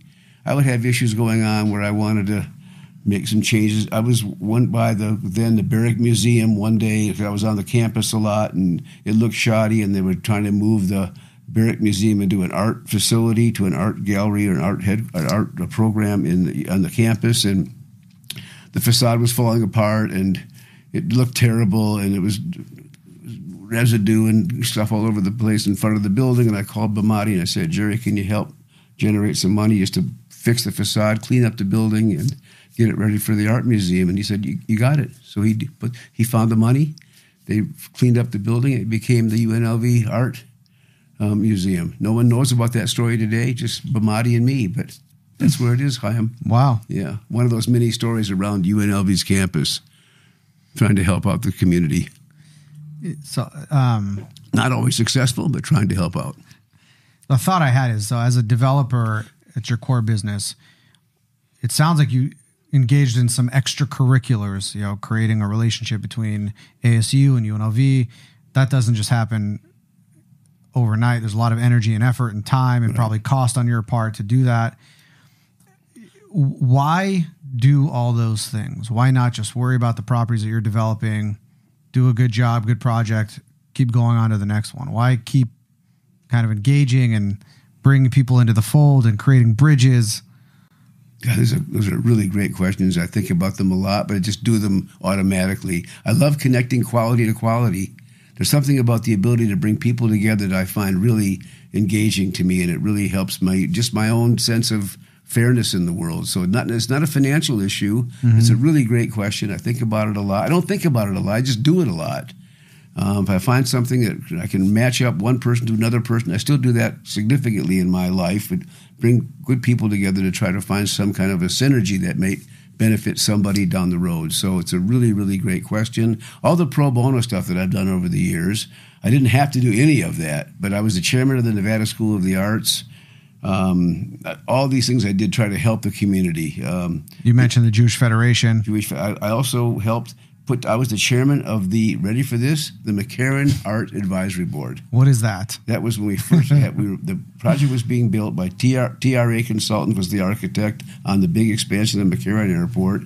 The art program was in the cards. John Solomon was the airport director. Thalia Dondera was the commissioner. I think was Thalia in charge of that whole area. It was in her district. She came to me, and it was me, Roger Thomas, Elaine Wynn, Steve Mulaski, Robin Greenspun. I'm leaving out some names. And we put together a committee, and we ended up generating $500,000 through a sign that the MGM had on one of the escalator drops that generated $500,000 of income for the airport authority, for the county. And I said, we need to have that money allocated to buying public art. And we had a series of great meetings with John Solomon and his airport people. And a lot of those people that worked at the airport, I ended up knowing. Jacob Snow was there. Curtis Miles was there. People that I knew later on in other parts of their career were at the airport at the time. We all became friends, and it was all totally above board, and it was just the ability to try to help enhance the airport experience. So we ended up buying some really terrific art, not the least of which is the piece that Luis Jimenez did. As you drive into the airport going to the departure area, there's this Mexican cowboy on a horseback, and you picture that piece of sculpture? Mm-hmm. It's called Vaquero, done by Luis Jimenez. That was the biggest piece, and that piece is really a very priceless piece still on the airport property. And I've been trying to get the airport people to keep that sculpture enhanced and maintained, because it's worth a lot of money today. And it was part of the airport acquisitions program, and it was just a lot of fun to do that one. And there's no revenue. Yeah, I was going to say, you're not getting paid for that. Just community. It's all about trying to help. Listen, I and many, many others in this town have tried over the years, and still do, to help enhance this Las Vegas living experience. I'm just one small cog in that very large wheel of trying to help the community grow and be prosperous. And it was fun. I think it's great. I helped also. I was on the board that helped design the. Who did that one for us? Fentress Architects from Denver did the Clark County Government Center. I still think one of the best buildings in the community is the Clark County Government Center. It was pretty much the same group that did the McCarran. The one that's across from the outlet malls? Yes, yeah. The same group probably that did the airport did the government center. And again, that was probably Thalia Dondero. And at one point, I was asked to take over the state Senate seat, District Seat 10, when Jim Bilbrey stepped down as the state senator to become a congressman, and I was asked by the commission to take over that position, the state senate position. It didn't come to fruition because I didn't get along with some of the people on the commission that wanted to go a different direction with legislation that was coming up, and I couldn't agree. I don't want to get into the detail, but it wasn't a pretty picture, but that would have been another great opportunity to have one session without having to run for office, because I've always been interested in politics, to be in the state senate and not have to run for office. Just not campaigning. No, not campaigning. I share that sentiment. I think it was in the times of the global Great Recession. So you mentioned the tavern business. So again, I'm a young agent. Connie Gamble, who used to work with you also, right. We hired her daughter, Gina, on our team. And she's still here? No, she's not here. I think she's a teacher somewhere, if I'm not mistaken. Great stories. But we got a call from a guy who wanted to buy some taverns. And this is a time when nobody's buying anything. And you own some. So we called you. We called a couple others. And we picked this guy up at the airport, came in with a backpack, asked all the right questions. We toured him around. He'd go into the facilities and inspect the facilities and knew what he was looking at and looking for. I mean, you know, you walk through a commercial property and you see these pipes and things on the wall and whatnot, and the majority of people will they don't know what they're looking at. There's a lot I still don't know what I'm looking at. Okay. But this guy knew what he was looking at. We talked to him about his background and restaurants. And Greg Esty? I don't remember the guy's name. It was a weird deal. We probably went to 2 or 3 of your Doc Holidays. Your Doc Holidays. He on the way from one to the other, he was telling us in detail how they make their stuffed hamburgers. And anyway, the guy, I think he said, all right, I like, this one, and these are my terms, and I'm gonna. I think it was like $5 million I'm willing to pay, which that was like full value again at a time when nobody's paying for anything, let alone full value. So it's like you kind of have to see where it goes. And he's like, I'm going to wire money into escrow, and he we took him out the whole day, and then that was it. He kind of vanished. Never to hear from the guy again. We're all after. It's like, well, how did it go? And where is he? And we're trying to follow up. And do you remember any of this or no? I mean, it was probably I don't. Anyway, it was one of those weird things. Did I meet him? You did meet him. It was probably like a quick, in one of the facilities as we were taking him around. But two-part thing. One, it was like a weird experience. That people they spend all this time, and it's like, why would they go through that? Why would they do that? There've been a couple, not many, over my career now, and it's just maybe people just want to feel important for the day and kind of set the stage for these things. But that's an aside. But I'm pretty sure it was on that experience where you were sharing some stories, as you typically do, and you talked about, and I think I remember this right, your attorney said to you something to the effect of, when you start to sell property, it's a slippery slope. You mentioned you sold, I think it was the Renaissance on Flamingo and Pecos. Sold them all in 06 and 07. But which was the first one? There was one, like your story, if I remember right, was, I didn't want to sell property. I'm a developer. I hold property. And I sold one, and my attorney said, once you sell one, it's a slippery slope. And that created a domino. Does that ring a bell at all or no? I'm sure it does, of course, because first I sold a lot of stuff. I sold the Village Apartments early. I sold Tamarisk Village and traded that for the corner of Trop and Eastern. I built Gateway Village in Henderson, sold that down the road. So they're off and on pieces, like one-offs, basically. But then I'm going to jump forward now to 05, 06, when the market was crazy hot, and Ethan Penner came to town, then was a successful investor himself, and bought Renaissance West from us for a healthy number, and bought Renaissance 3, probably 06, 07, around the same time. No, we sold Meridian earlier than that. Other sale, but different. That was a partnership venture, and this was Vista's project. So those two projects sold for a really healthy number. And I never forget, that market was so hot, Hayim, that whenever we sold it, let's say it was 06, and whenever, I'm going to pick out a date, June of 06, by July or August or September, my staff came to me and said, Ethan Penner just paid X number of dollars for this project. Big number, but now there's another offer, and that he's selling it now for $10 million more. Well, what? How do you feel about that? And I said, I got what I expected.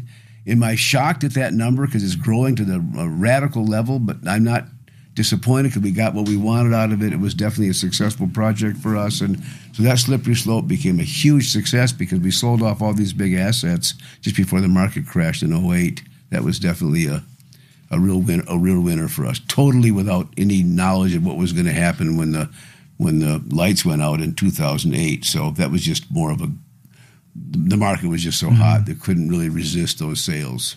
So I've always felt that if you get what you expect from a property when you sell it, that's your expectation. You can achieve that expectation. You don't have to be greedy and look for something more down the road. So that's still in my mindset today. That's another good lesson. It works in California for us, too. With Jane Flynn and I, we have a lot of really great assets in California where most of my real estate assets are today. You mentioned Jane earlier. Tell me about Jane. She's great.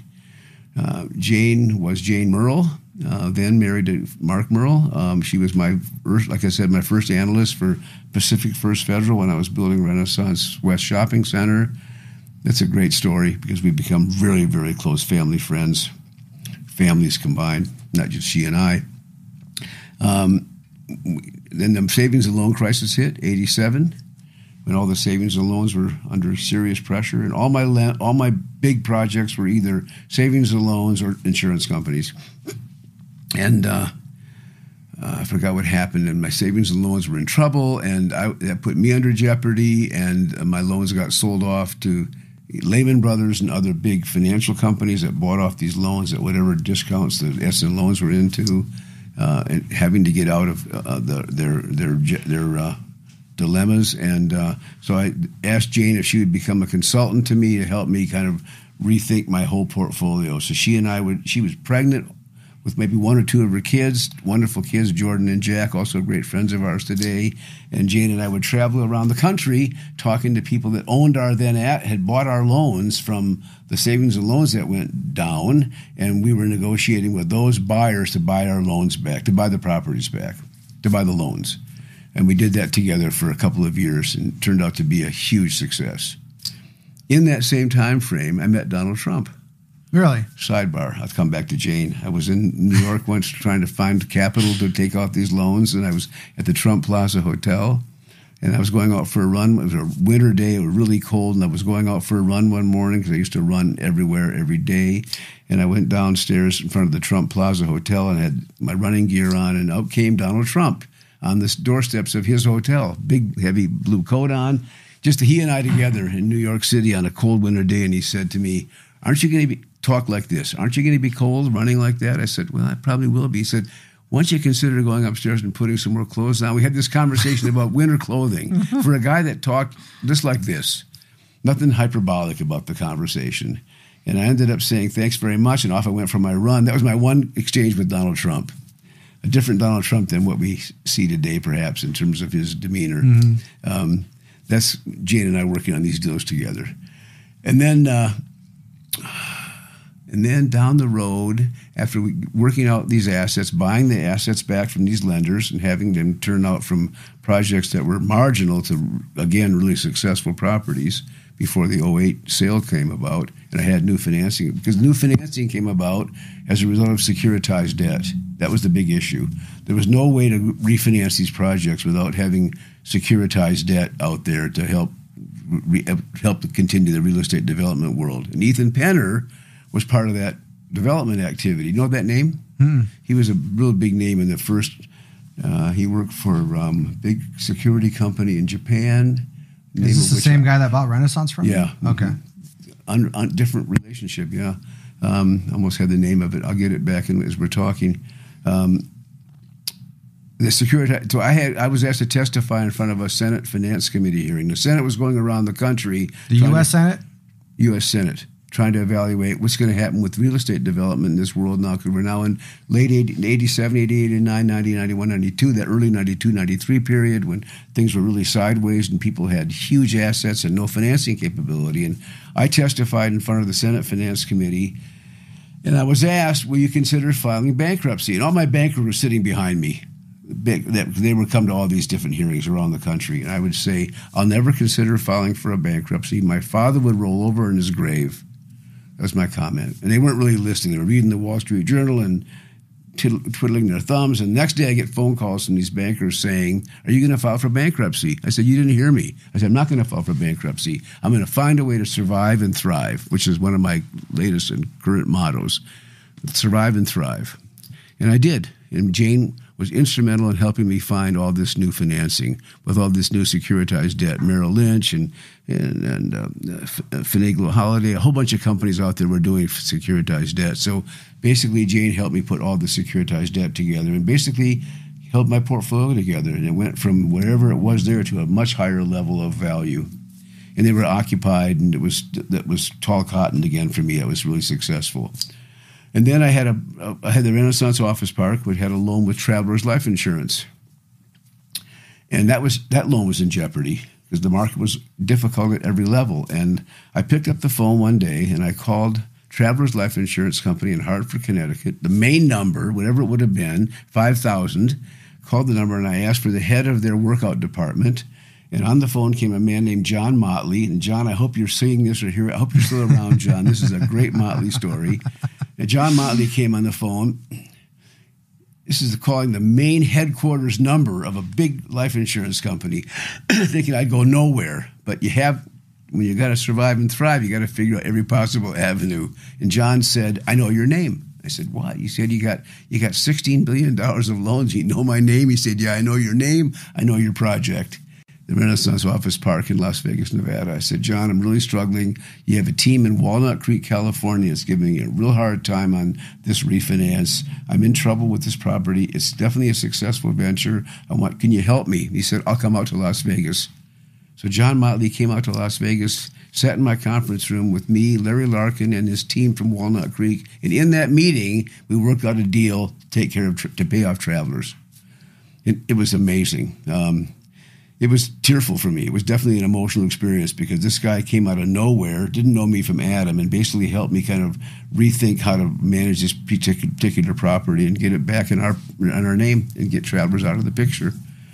And a few months went by, and we're now running off with these operations working. And John called me again, and he said, Michael, I really enjoyed that relationship with you and working out that deal with you in your office park. We have an asset in El Segundo, California, just outside the airport. Would you consider taking a look at it?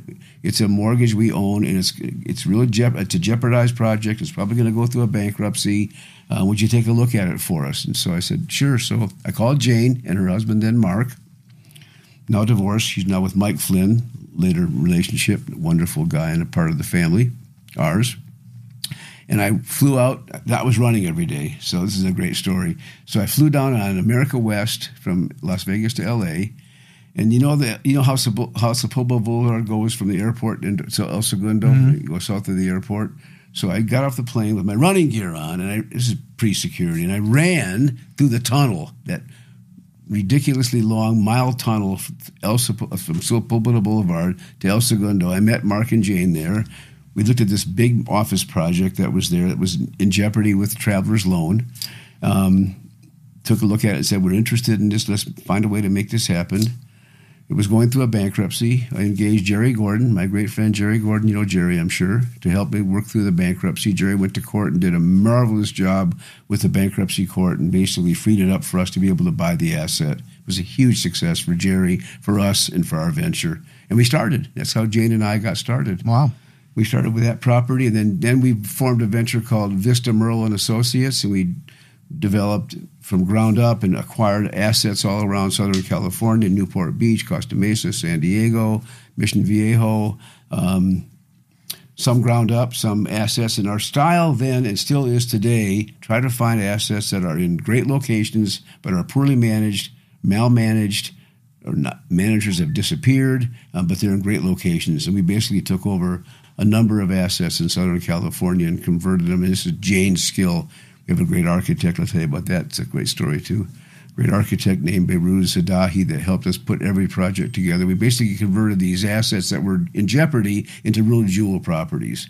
And so our program still today, Vista Merle and Vista Flynn, are successful projects for us in Orange County. And that was Jane that ran that projects for us truly brilliantly. I started running not June.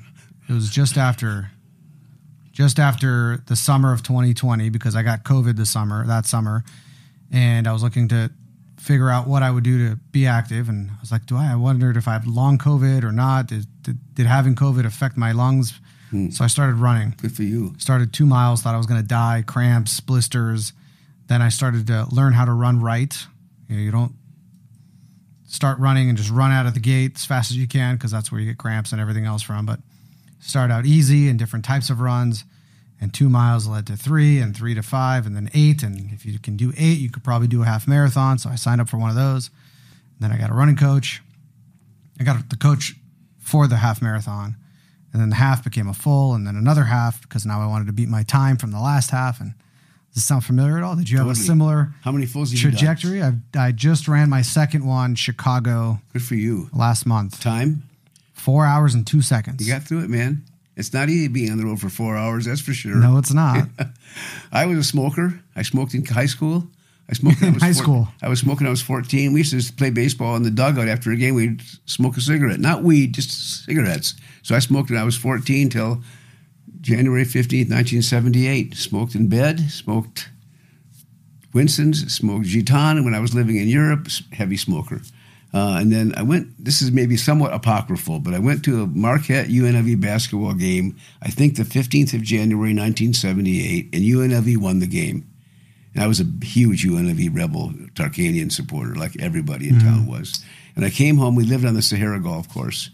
And I said, and my mother was there, my family were around, and I said, I'm going to go for a run. I'm so full of energy. And so I ran the entire 18-hole golf course, and I'm a smoker. And I came back huffing and puffing. I said, hey, I can do this. I can run this entire golf course with energy. So I really got engaged in the Forrest Gump style of running. And I started running nonstop. And I then ended up taking on the sponsorship of the Las Vegas Marathon. Al Boca was my race director. I hope you're listening to this, Al, because she played a great part of my life with me in that role. Al was my race director, and I ended up sponsoring the marathon. We sponsored it for like 10 years, and I ran it every year, the marathon. All kinds of great experiences. Many of them ended at Renaissance Center East on Trop. Many of them ended at Sunset Park. That was before the Las Vegas Boulevard episode. Mm-hmm. Most of them ended up in Sunset Park or Renaissance Center. One of them we did crazily from the top of Mount Potosi down to Renaissance Center. So Mount Potosi is up there at whatever the elevation is. I'm going to say 5,000 or 6,000 feet. I'm making up that number. Down to 2,100 feet in the valley. All downhill the first half. I ran that first half in record speed. I thought, man, I'm going to run a 2:20 marathon here. Anyway, it killed me because I ran down the hill, loping down the hill, killed my quads. I got down to the bottom of the hill, probably someplace on east. I could barely move. And I finished it like in 3:30 at Renaissance Center, completely drained and exhausted. But I finished it, and I never would do that again. Those races doing downhill lumbering like that was a huge mistake. But I ran St. George many times. I ran 15 or 16 marathons. I ran St. George many times, Las Vegas. Forshea and I went to, I think this might be in his pocket, he and I went to Rome together and ran the Rome Marathon together. The only one time when Rome closed down the entire city for the marathon within the city limits. Wow. It was an amazing experience. And he'll tell you that at the end of the race, I came up to him or he came up to me, and I was like I was a ghost. I was probably white with sweat and ghosty looking. I was probably completely out of steam. I could barely focus on where I was, and he was probably laughing because he loped along, got the whole thing done, and we finished together at 26.2, but I was definitely drained and exhausted to the next level. But ran many marathons and figured out one day on my marathon run, on my long runs, that I figured I ran at least 25,000 miles in my Forrest Gump career, because I think that's around the equator. It's kind of the math I did when I was on a run one day. But running was a huge part of my life. Every place I would go, and this is what's going to happen to you now, and it probably is, you go to a city and you want to explore the city or wherever you are, running is a great way to really address a different environment. One day I was in Japan, Tokyo, and I went for a run from the Imperial Hotel in Tokyo way out to the middle of nowhere, probably 10 miles out, and I couldn't find my way back because it was all in Japanese characters. There was not one English character, and no one spoke English. And no GPS. And so finally I figured out how to get on a bus and get myself back, but it was definitely a challenge getting back in Japan on one of my many runs there. But running is a huge part of my life. And to this day, the cloning part of that is David Saltman now is running every day. And he's taken over the gauntlets. Like I passed the baton to David, and his son's now, he ran a 5K. His son, Alex, won a 5K a couple of days ago. So running keeps our heads sane, and it's a big part of my life and our family lives. And my daughter's a runner too, so everybody's in that same physical fitness world together. So I mentioned we have something in common. Before we get into that, tell me about Vista Homes. I forgot what happened, how that all started, but Hal Ober, remember that name? I do. Hal Ober was a really good friend of ours. And David and his sons were I had breakfast with Dave probably 3 weeks ago. Is Dave, what's he doing now? Dave is brokering land. Great. Doing his own investments also. He's terrific. Doing wonderfully. Terrific. When Hal was pretty much retired, probably going through a bit of a battle himself after his U.S. Homes World, and I think Over Homes maybe. Anyway, Hal and I were really close pals, and I said, why don't you come in and join me in Vista, and we'll develop a home division. And he did, and he came in and he became like the titular head of the Vista Homes World. And David came to work for us too. And we ended up building homes all over the Was he a good employee? Pardon me? David was an employee. Was he a good one? He was terrific, yeah. Hal was great and David was terrific, yeah. He was great. And we ended up building homes, a couple thousand homes in town, and that was a really successful venture. I forgot even the years for that one, but it was definitely great. And it was all about bringing Hal Ober in and helping Hal kind of see the rest of his career unfold in a real successful way, and it was a real successful venture for us. I ended up selling that company to this aforementioned Rex Lewis, who ended up taking over and created Avante Homes out of it. But during that time, Rex ran Vista Homes for me, and it was a really fun and successful venture. And out of that, My first venture was with Gary Fry. You know Gary. Mm-hmm. Gary owned some property out at Rancho Santa Fe, out the Santa Fe hotel area, and he was looking for somebody to help him develop the property. We joint ventured that property together with Vista Homes and Gary's company, and that was also a successful venture, and he was a really great partner. That was a really good partnership for both of us, and that was just one of my beginning Vista Homes projects. And I did all around the community. We did homes for years, so that was a fun one for me. That was Vista Homes. And that leads me to Geraldine Clayton and Laura Lychok. In the late 70s, maybe, my office was at Consolidated Real Estate. That was Dwight Jory's company in town in the 70s, and that was part of Brooks and Larry's Winchester Plaza building on 1700 DI. And I had an office in there because they were doing leasing for Brooks, and I ended up kind of taking that over and for Larry. And somehow I met in that world, I met Laura Lychok, met Geraldine Clayton, who was instrumental in starting one of the first big trust deed businesses in the community called Consolidated Mortgage. And Larry and I became partners with Dwight Jory in Consolidated Mortgage. And that was a real successful trust deed company. And Geraldine was amazing.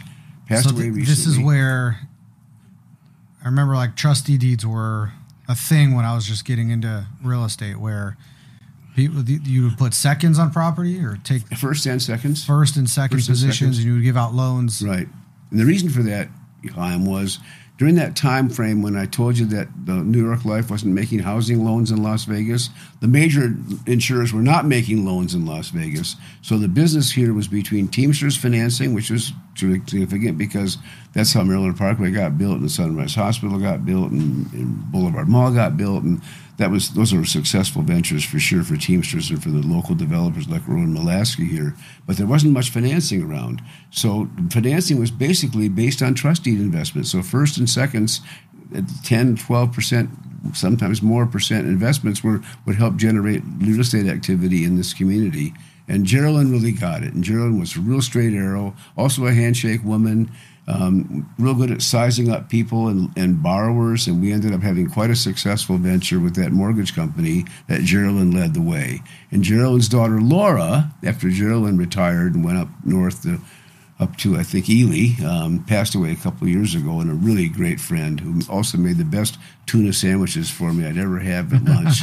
One of my great Geraldine Clayton stories. Laura took over the company, and she's a chip off the old block of her daughter. Laura runs now Clayton Mortgage and Investment, and that's a real successful. It was up until the crash occurred during the pandemic era. But she still has a successful more second and first trust deed company, and she's a great friend. I'm also an investor in that company with trust deeds with Laura, and she's like her mother, real straight arrow. No, nothing funny about her business, all handshake business, and real successful at what she does. And that was the mortgage business that I got into. Out of this development world comes all kinds of possibilities.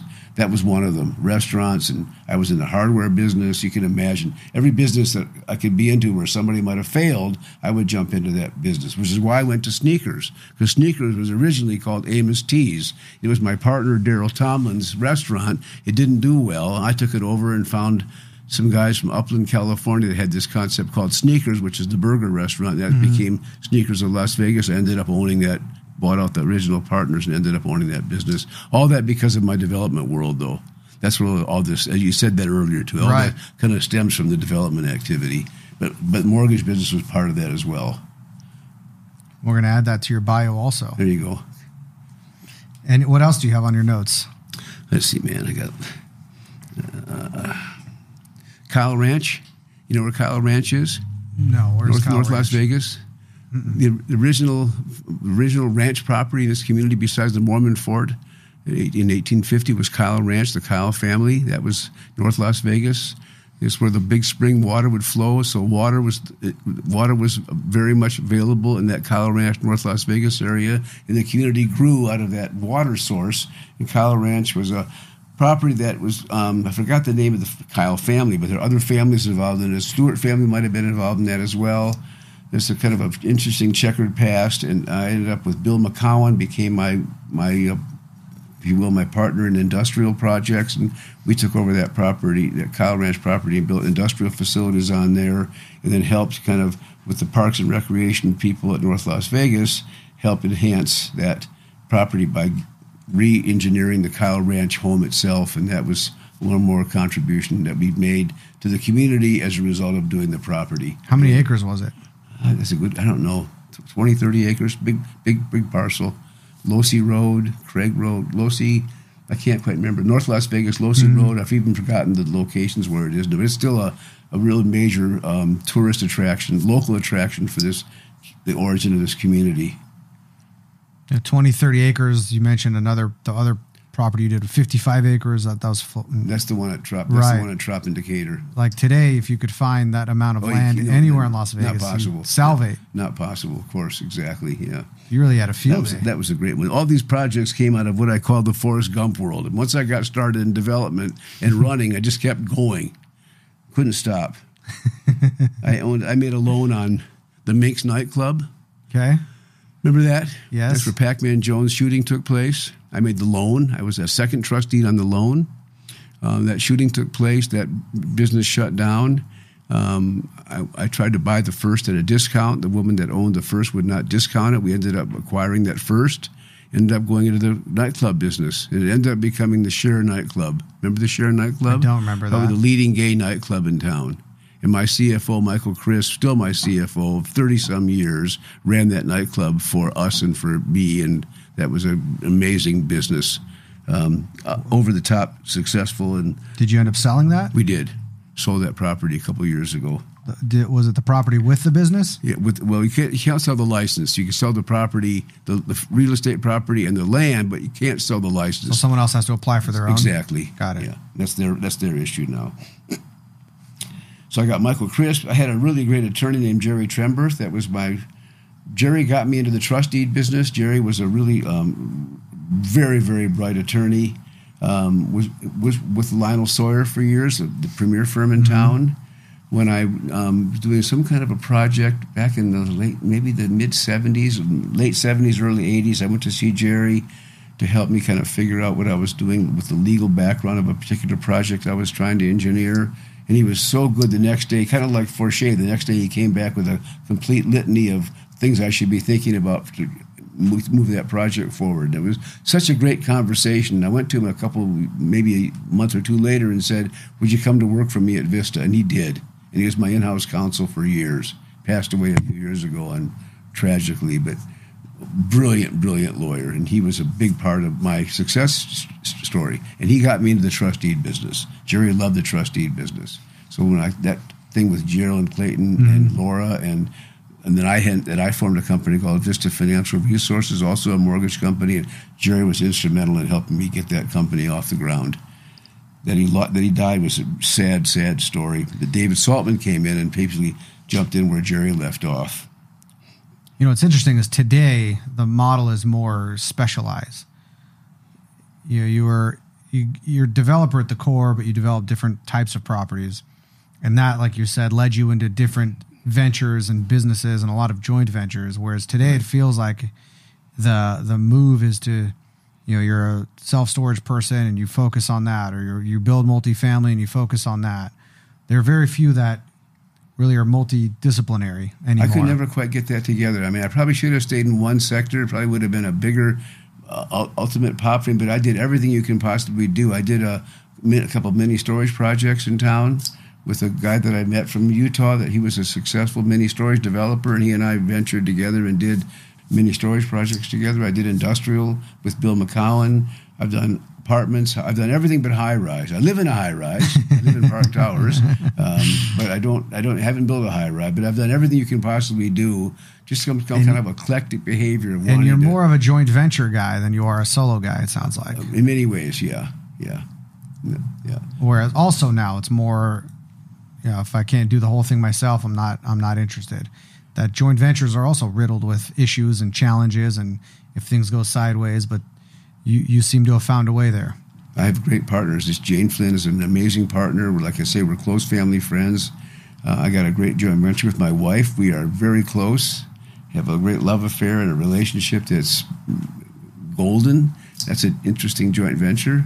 I'm also, because we talked about the Saltman Center for Conflict Resolution. I'll tell you about that one, and that's also about conflict at every level. I want to kind of end with that one. Sure. I've got it here. Everybody comes with conflict in their lives. Yeah, I've always been trying to resolve conflict in a way that makes sense for everybody, a win-win for everybody on both sides of those transactions. I think I'm connecting the dots now on the joint venture part.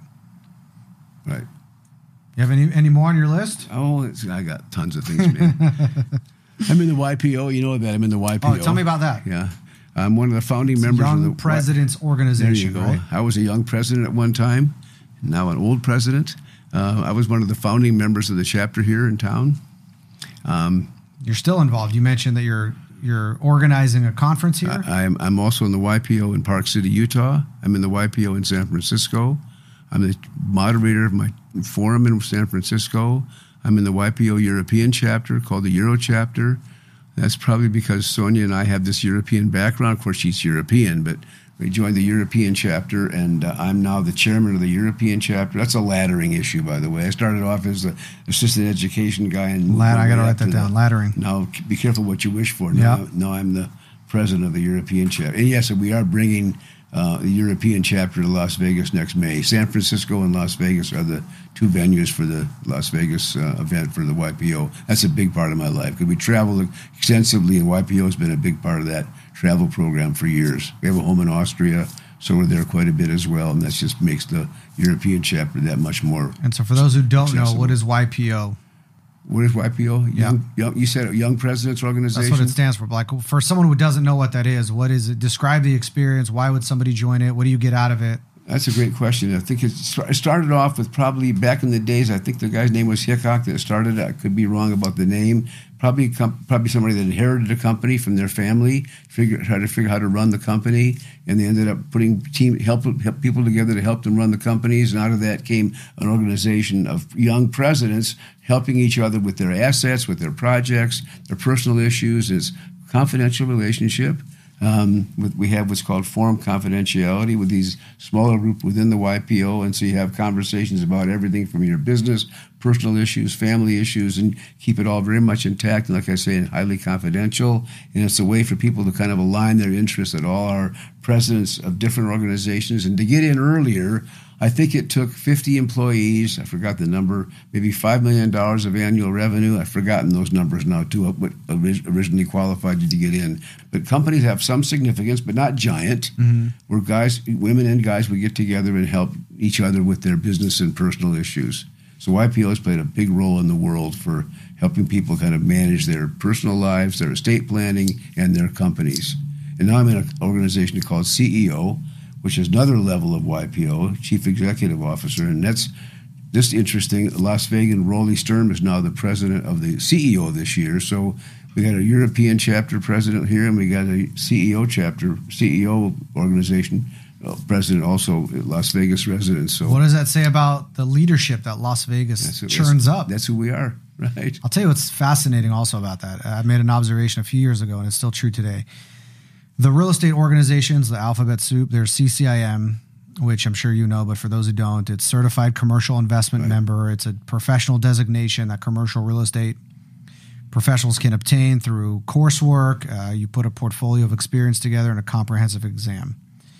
There's SIOR, which is Society of Industrial and Office Realtors. It's also a professional designation, also has coursework. You have to have a certain production threshold to get in, so you can't just walk in off the street, and you have to get voted in by the chapter, and that's mostly an ethics thing. There's NAIOP, which is the Commercial Real Estate Development Association. There's several others, but ULI. There's ULI. I don't know much about the composition of the chapter here for them. Good point. But those three, I could tell you, are multiple years consecutively for now a long period of time, chapter of the year in all of the U.S. and churn out presidents of the year. Here in Las Vegas. Fantastic. So I was actually NAIOP president last year, and we won. I put those up. We won chapter of the year. Now, again, we're little old Las Vegas. We're up against San Francisco, Chicago, New York, Massachusetts, and we keep winning. not every year because they have to give it to other folks too, and some by merit, but some honestly they just have to skip over because we keep winning. And I won President of the Year. Good for you. And I'm I think the third in a row from NAOP. But it's an interesting connection to what you just said about here's two of you that are presidents. Right. I'm curious, is there something in the water here? Well, Southern Nevada. Land of opportunity. We come here with all kinds of some people born and raised like you. Some people come from afar. Different way of becoming. But the community brings an interesting synthesis of people from all over the planet.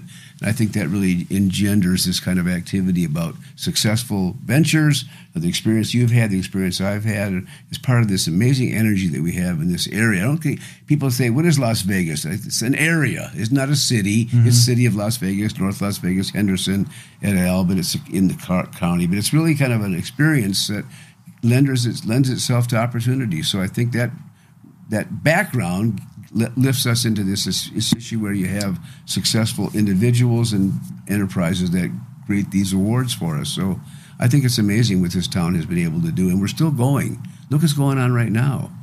I went to the Sphere last weekend. I could not believe what was going on. I look at the Sphere out my window. I couldn't believe the U2 show, how amazing that was, unbelievably hard to describe. Went to the film the next day. Have you seen the film? Not yet. You been there at all yet? No, we're going in a couple weeks. The building itself is a wonder. The building itself is a wonder.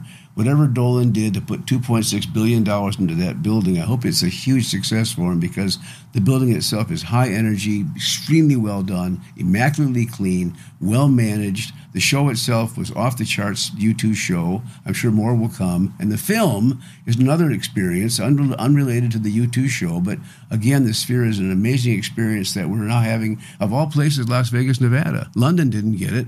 Las Vegas got it. So the Dolans... Are you excited about F1? 100%. I look at that one too. Out the window, I see F1. Next couple of weeks, we're going to have F1 here. That's an interesting story. How that ever happened here, I don't know the story, but it's an amazing... So I understand that. So F1 partners with local operators everywhere else. They bring the event, and the local operators run everything. And this is the only place in the world where F1 will be operating. Interesting. So I think that's fascinating. So out my window is a headquarters, this amazing headquarters building they built, a 300,000-foot headquarters building, which is obviously going to be a permanent structure for years to come. The paddock is right there. The event starts right there, right down Koval. Not Koval, but Koval. I always called it Koval. There you go, because Denise Chapman will tell you it's Koval. Ah. And then one day I was having a conversation with Denise Chapman, and I said, I built this project at the corner of Flamingo and Koval. She said, Michael, it's Koval. Why is it Koval? Because her father, Robert Koval, was a planning director for the county. And that's who it's named after? There you go, so Koval. So Koval is going to be a huge part of the straightaway for the F1 race. Goes around the Sphere, down Sands, out to Las Vegas Boulevard. It's going to be an amazing event for this community. So that's just...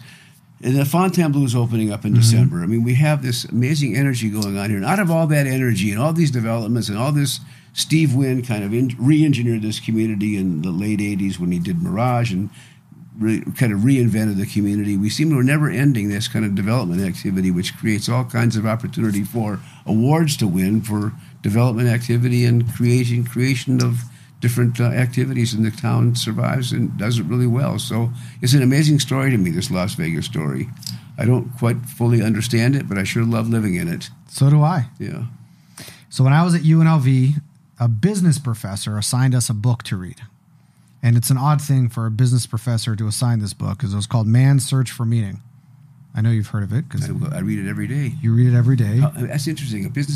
What professor assigned that? I can't remember his name, but I know it was a business class, and he assigned this book, and I was never a big reader. Who wrote it? Frankl. Viktor Frankl. Viktor Frankl. Never a big reader. Read this book cover to cover. For those who don't know, first half of the book is his experience and story living in the concentration camps during the Holocaust, and the second half of the book is logotherapy.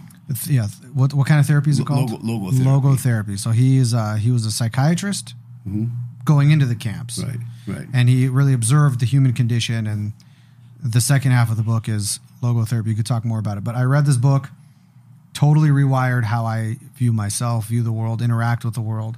I read that you read it every day. How'd you know about that?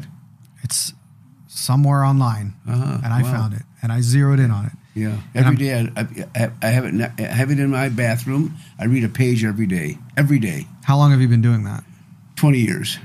Yeah, it's amazing. It's just I read little segments. I read a page about how he survived and how his people around him survived, and the Nazi activity in that world, and how he tried to hold people together. And he's also a physician, so he tried to keep people safe and sane as much as he could. And he got through it. And he ended up, I'm not quite sure, I think I've never quite fully read how he put the notes together. He must have made little small notes as he went through his experience, Auschwitz and Dachau and Birkenau, wherever he was. But then he ended up writing this amazing, amazing book. And I think it is probably a book that everybody in the planet should read cover to cover and as often as they can, because it really tells you how to survive under the most difficult conditions. What's the line? You can deal with almost anyhow if you have a why. There you is go. That? Yeah, I like it. So the premise is you can really make it through anything if you ascribe meaning to it. Totally. Survive.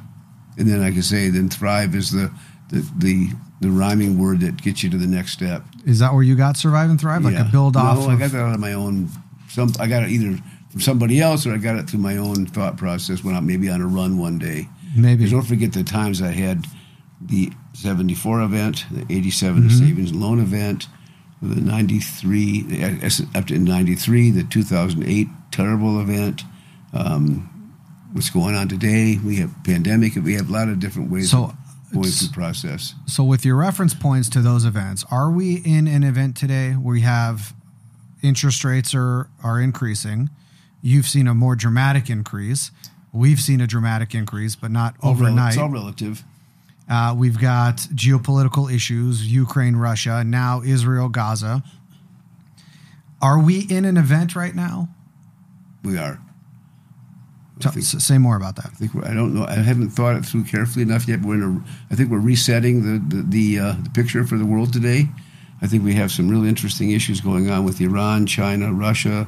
The Ukraine-Russia thing was critical, important, and still kind of on the back burner right now, but it really isn't. That's going on, and Eastern Europe is threatened by that. I'm not quite sure how far that will go with Putin's interest in kind of reinventing the Soviet Union. This whole issue of Iran kind of running the world of the Middle East, trying to eliminate Israel. It isn't just two-state solution now. It's river to sea and elimination of that country.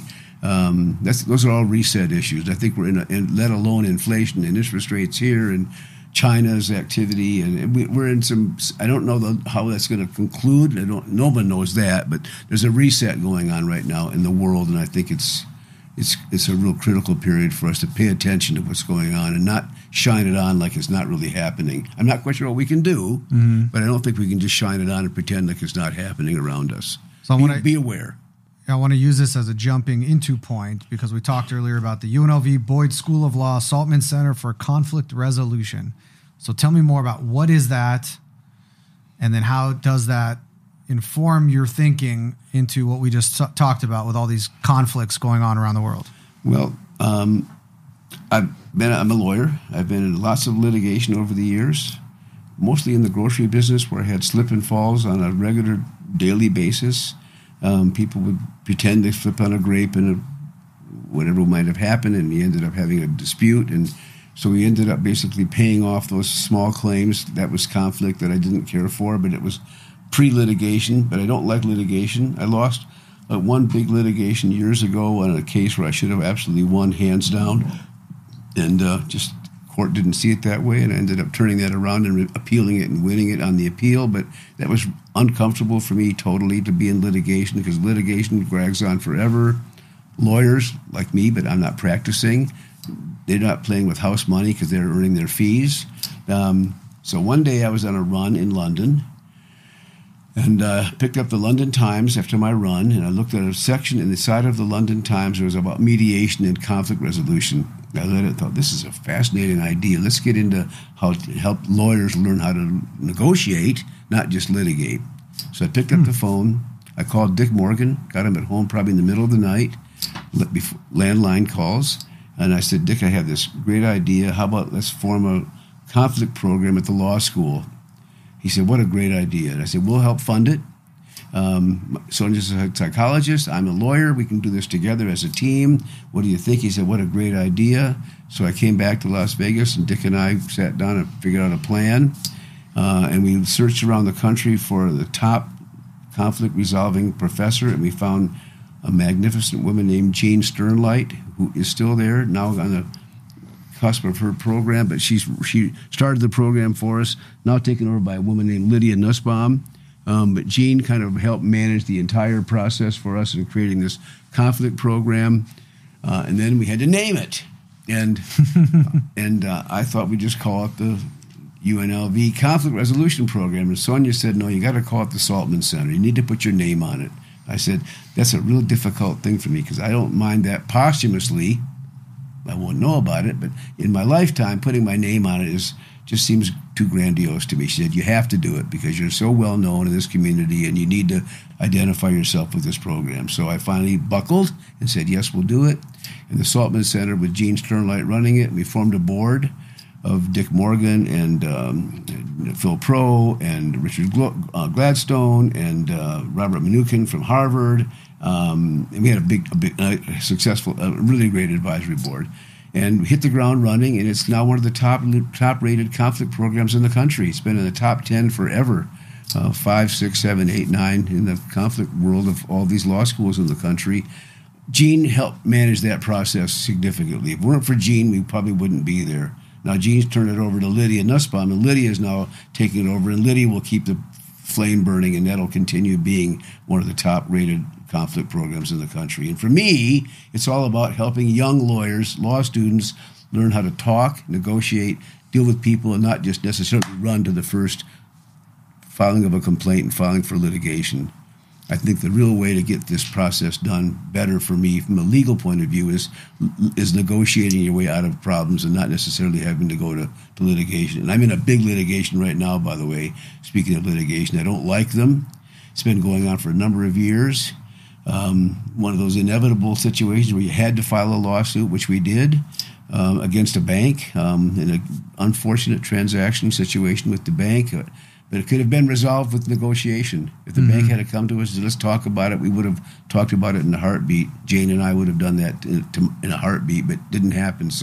But similar to what you did with John Motley. Yeah, helping people figure out how to manage a conflict program without having to go to war. And it happens at home, domestically. It happens in partnerships, in a business. It happens at every level where you have conflict. So the conflict program for us is teaching students how to think and negotiate.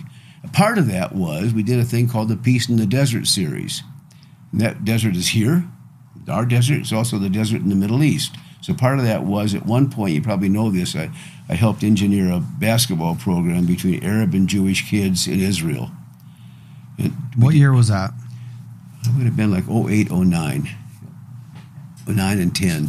And that was a great program. That was bringing Arab and Jewish kids together to play street ball. Here's how it happened. David and I and Sonia were in Israel. We were in an Arab village. We were in a Jewish village, and it was schools and agriculture and thriving. Went to an Arab village, and the kids had playground with broken glass. No one paid attention. The baskets were broken. The kids had basketballs. They were all good athletes. The Arab kids in they lived 5 kilometers apart, didn't know each other. And David said, what a shame to see this for these Arab kids. They're Israelis, Arab Israelis, and they have different facilities than the Jewish kids have. So I said, let's do a beach ball program. So I tried doing a beach volleyball program in Haifa. It didn't work because it had to go too far to go from the West Bank to Haifa. So I said, let's do a street ball 3-on-3 basketball program. So my great friend Tommy Jakovic from Pittsburgh is one of the top 3-on-3 basketball gurus in the country. So he became my commissioner of basketball. He and I went together to Israel, and we put a basketball program together. 150 kids, 75 Jews, 75 Arabs playing basketball and living together and having I called it the street ball hafla. Hafla, you speak Arabic? No. Hafla means spontaneous party in Arabic. So it was a street ball weekend. 3-on-3 basketball, hanging out together, pizza, talking to each other. And at first, the kids could hardly communicate. The Arab kids, we put them in the same dorm rooms. The Arab and Jewish kids wouldn't talk to each other. They're so intimidated. These are young kids, 15, 16, before the military age. They couldn't relate to each other. But finally, in one of the scenes in the film, the Jewish kid or the Arab kid throws the ball to one kid, the other kid grabs it, and kind of that's how that works. If you play catch with each other, you kind of develop a relationship. And at the end of these two big street ball programs, the Arab and Jewish kids team won the entire event. And they hugged each other, and it was a great high-fiving, and it was a great way to end it. And then the next scene is the 18-year-old Jewish kid going into the military, to the IDF, and the 18-year-old Arab kid not going into the IDF. Another problem. He goes off to university, the Jewish kid goes off to the military, and never the twain shall meet. And that's been a huge challenge forever in that part of the world. But for me, it was part of what I called the conflict program of Peace in the Desert. So we did that. One of the What's the film called? Street Ball Hafla. Definitely something worth. You can Google it. It's a fun film. Hafla is one of those words where, like in English, we've adopted words from other languages. Right. In Israel, I know there's a lot of Arabic adopted into the language. Yeah, I think Hafla is one of those. Everybody that speaks Hebrew knows Hafla is an Arabic word. Street ball in the desert? Street Ball Hafla. Street Ball Hafla. Yeah, definitely worth watching. Yeah. And so... And Tommy and I did it together. What are your thoughts now as to what has erupted in the last 30 days? Right now, man. And if I do end up going, I want to do something that brings kids together. Kids. Because this thing is out of control right now. There's so much hatred going on. Both ways, by the way. I remember back in the day when Israel was first founded, it wasn't, the idea of being an Arab was anathema, and today the idea of being a Jew is anathema, and the kids in the Muslim communities there learn nothing but negative things about the Israeli kids, the Jewish kids, and I'm not sure how it's going to end. I sure hope to God it ends well. I hope the hostages are released. I hope that everybody comes out of it okay. I hope that the Palestinians have a life of their own as well, and the Jews and Arabs can somehow find a way. But that's a hopeful dream. Can it happen? What do you think, Hayim? As I observe this, it's complicated. I'm not an expert. I'm not on the ground. I don't have all the facts and details. So that's always the disclaimer I start with. One thing I don't see is a vision for Gaza, a positive vision. I don't know if anyone's listening to this and there are people out there on social media or whatever that do cast a positive vision. I'd love you to tell me who they are because I want to start following them. You've been called a visionary throughout your life and career, so we'll kind of end on that note. But in the sort of theme of vision and visionaries, what could Gaza look like if there wasn't a conflict like this? What would the employment be? What would the development be like? What would tourism be like? What would life be like if this conflict either didn't exist or was somehow relieved dramatically? You've been to the beach in Tel Aviv? Yes. You've been to the beach in Haifa? I mean, you go down to Jaffa. I mean, not Haifa, but Jaffa, adjacent to Tel Aviv, the Arab village. That's on the way down to south. That's all part of a real thriving part of the world where Arabs and Jews get along well like they do in Haifa. They don't always necessarily get together and intermarry, but they get together and they're in Haifa University together and they're in Jaffa together. Gaza could be Singapore. Gaza could be, if the money allocated to Gaza had gone into infrastructure, education, hospitalization, medical facilities, athletic facilities, beach, Gaza could have been an extension, the Arab version of an extension of Tel Aviv. For whatever the reason, I'm not sure how this all came together, how it didn't come together, but all that money that went into Gaza ended up going into tunneling and military activity and improvement of weaponry, and it went the wrong direction, I think. So how can it look in the future? It could be the Palestinian. I think it could be I don't know this. It could be the Palestinian Authority comes in. I don't know how Gaza is going to be. I don't know how the Hamas is going to be eliminated. I mean, how do you eliminate that huge force in Gaza of Hamas that are so dedicated to eliminating Israel? So, can there be a two-state solution?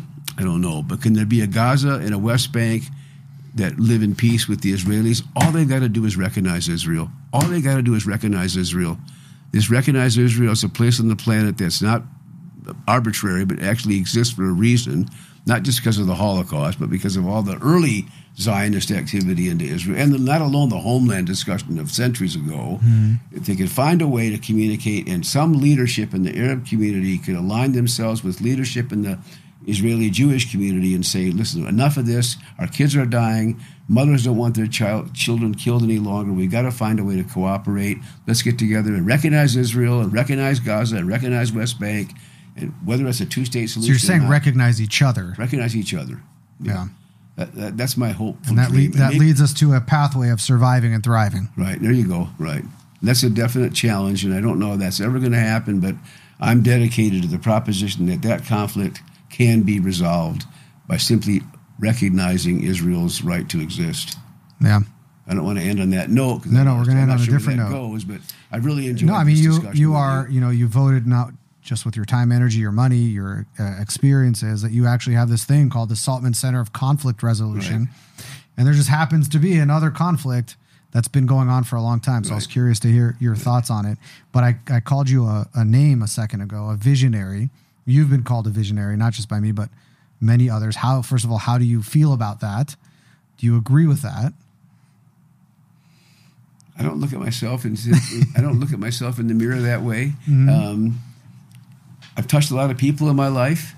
I've tried to help out wherever I can in either my real estate development projects or my businesses or just my personal relationships with the community and my family and people out there. I have a background which I try to help young people say that you got to get, like I said this earlier, you got to get a great education, you have to travel, and you got to be aware of the people in your spectrum. And do the right thing. I'm not sure what that means, but try to have a background of ethical and integrity behavior in my family, and that translates throughout my whole family life. And I want to look at the world that way. And I like honesty and transparency. And God, I'm going to keep working toward it until I'm no longer on the planet. And I plan to be on the planet for a long time to come. I like to think I'm immortal. It's not going to happen, but I'm up there now in age, and I don't want to give it up. So I'm not sure what that vision, if I can be the right leader in the right way to help younger people or people around me see the vision that I may have about some particular subject. That one might be called visionary, but I never see myself that way. When I was a kid, I ran for the captain of the patrol when I was in the 6th grade. It was a big deal. And I won by 1 vote. And the teacher who then supervised us said, who'd you vote for? I said, I voted for my friend who ran against me. He said, always vote for yourself. I said, I don't know how to do that. I voted for my friend, and I ended up winning by 1 vote. So it's just the way I kind of navigate the planet. And I've enjoyed every bit of my life, Hayim. So I'm totally blessed with family and friends, and conversations like this they're brilliant for me, and I really, really have enjoyed having this conversation with you. And I can't wait to see what it looks like. Yeah, it's going to be great. So I do have an ending question. Before I ask it and you answer it, is there anything else that you want to share or talk about that we maybe have missed? I'm sure there are tons of things, but thanks for having me here today. I'm sure when I leave, I'll think of 5 more things, but that's okay. There's a lot on the plate right here. Yeah. So we talked earlier about like the kind of place that Vegas is and the kind of people that it either attracts or produces. Visionaries being one of them. So there are probably plenty of either visionaries here now or aspiring visionaries. Totally. So as an accomplished visionary, what advice would you give a young visionary living here in Las Vegas today? Get an education. Keep your eyes wide open. Look around. Stay aware. Don't hide. Travel for sure. Travel helps hugely. And like I said earlier, take care of people as you go down the road, so you have relationships that are valuable to you, and you value yourself, and that's taking care of yourself and people around you.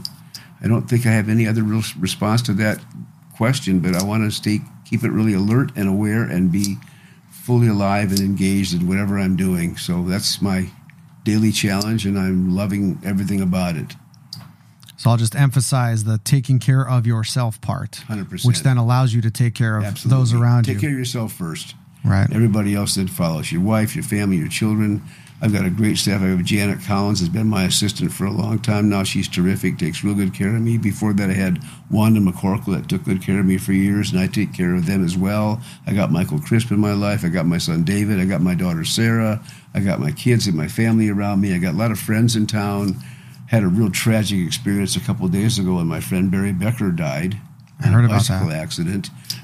Shocking to everybody. My knees buckled when I heard the news because of our fragility on the planet. That was still much in my mind still today. But I want to just keep going. I want to stay fit and active, and I do that. And I'm playing ping pong right now, and I'm playing golf, and I'm playing tennis again.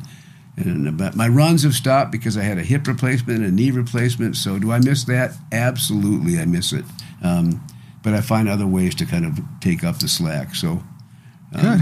Happy to be here today. I'm happy that you're here today. This has been a real treat. So thank you very much. Thanks, man. Thank you for listening. I would love to hear from you about your takeaways from this episode.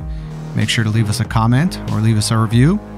Also, please subscribe to our YouTube channel so you can hear future episodes as they come out. My name is Hayim Mizrahi. Tune in next time.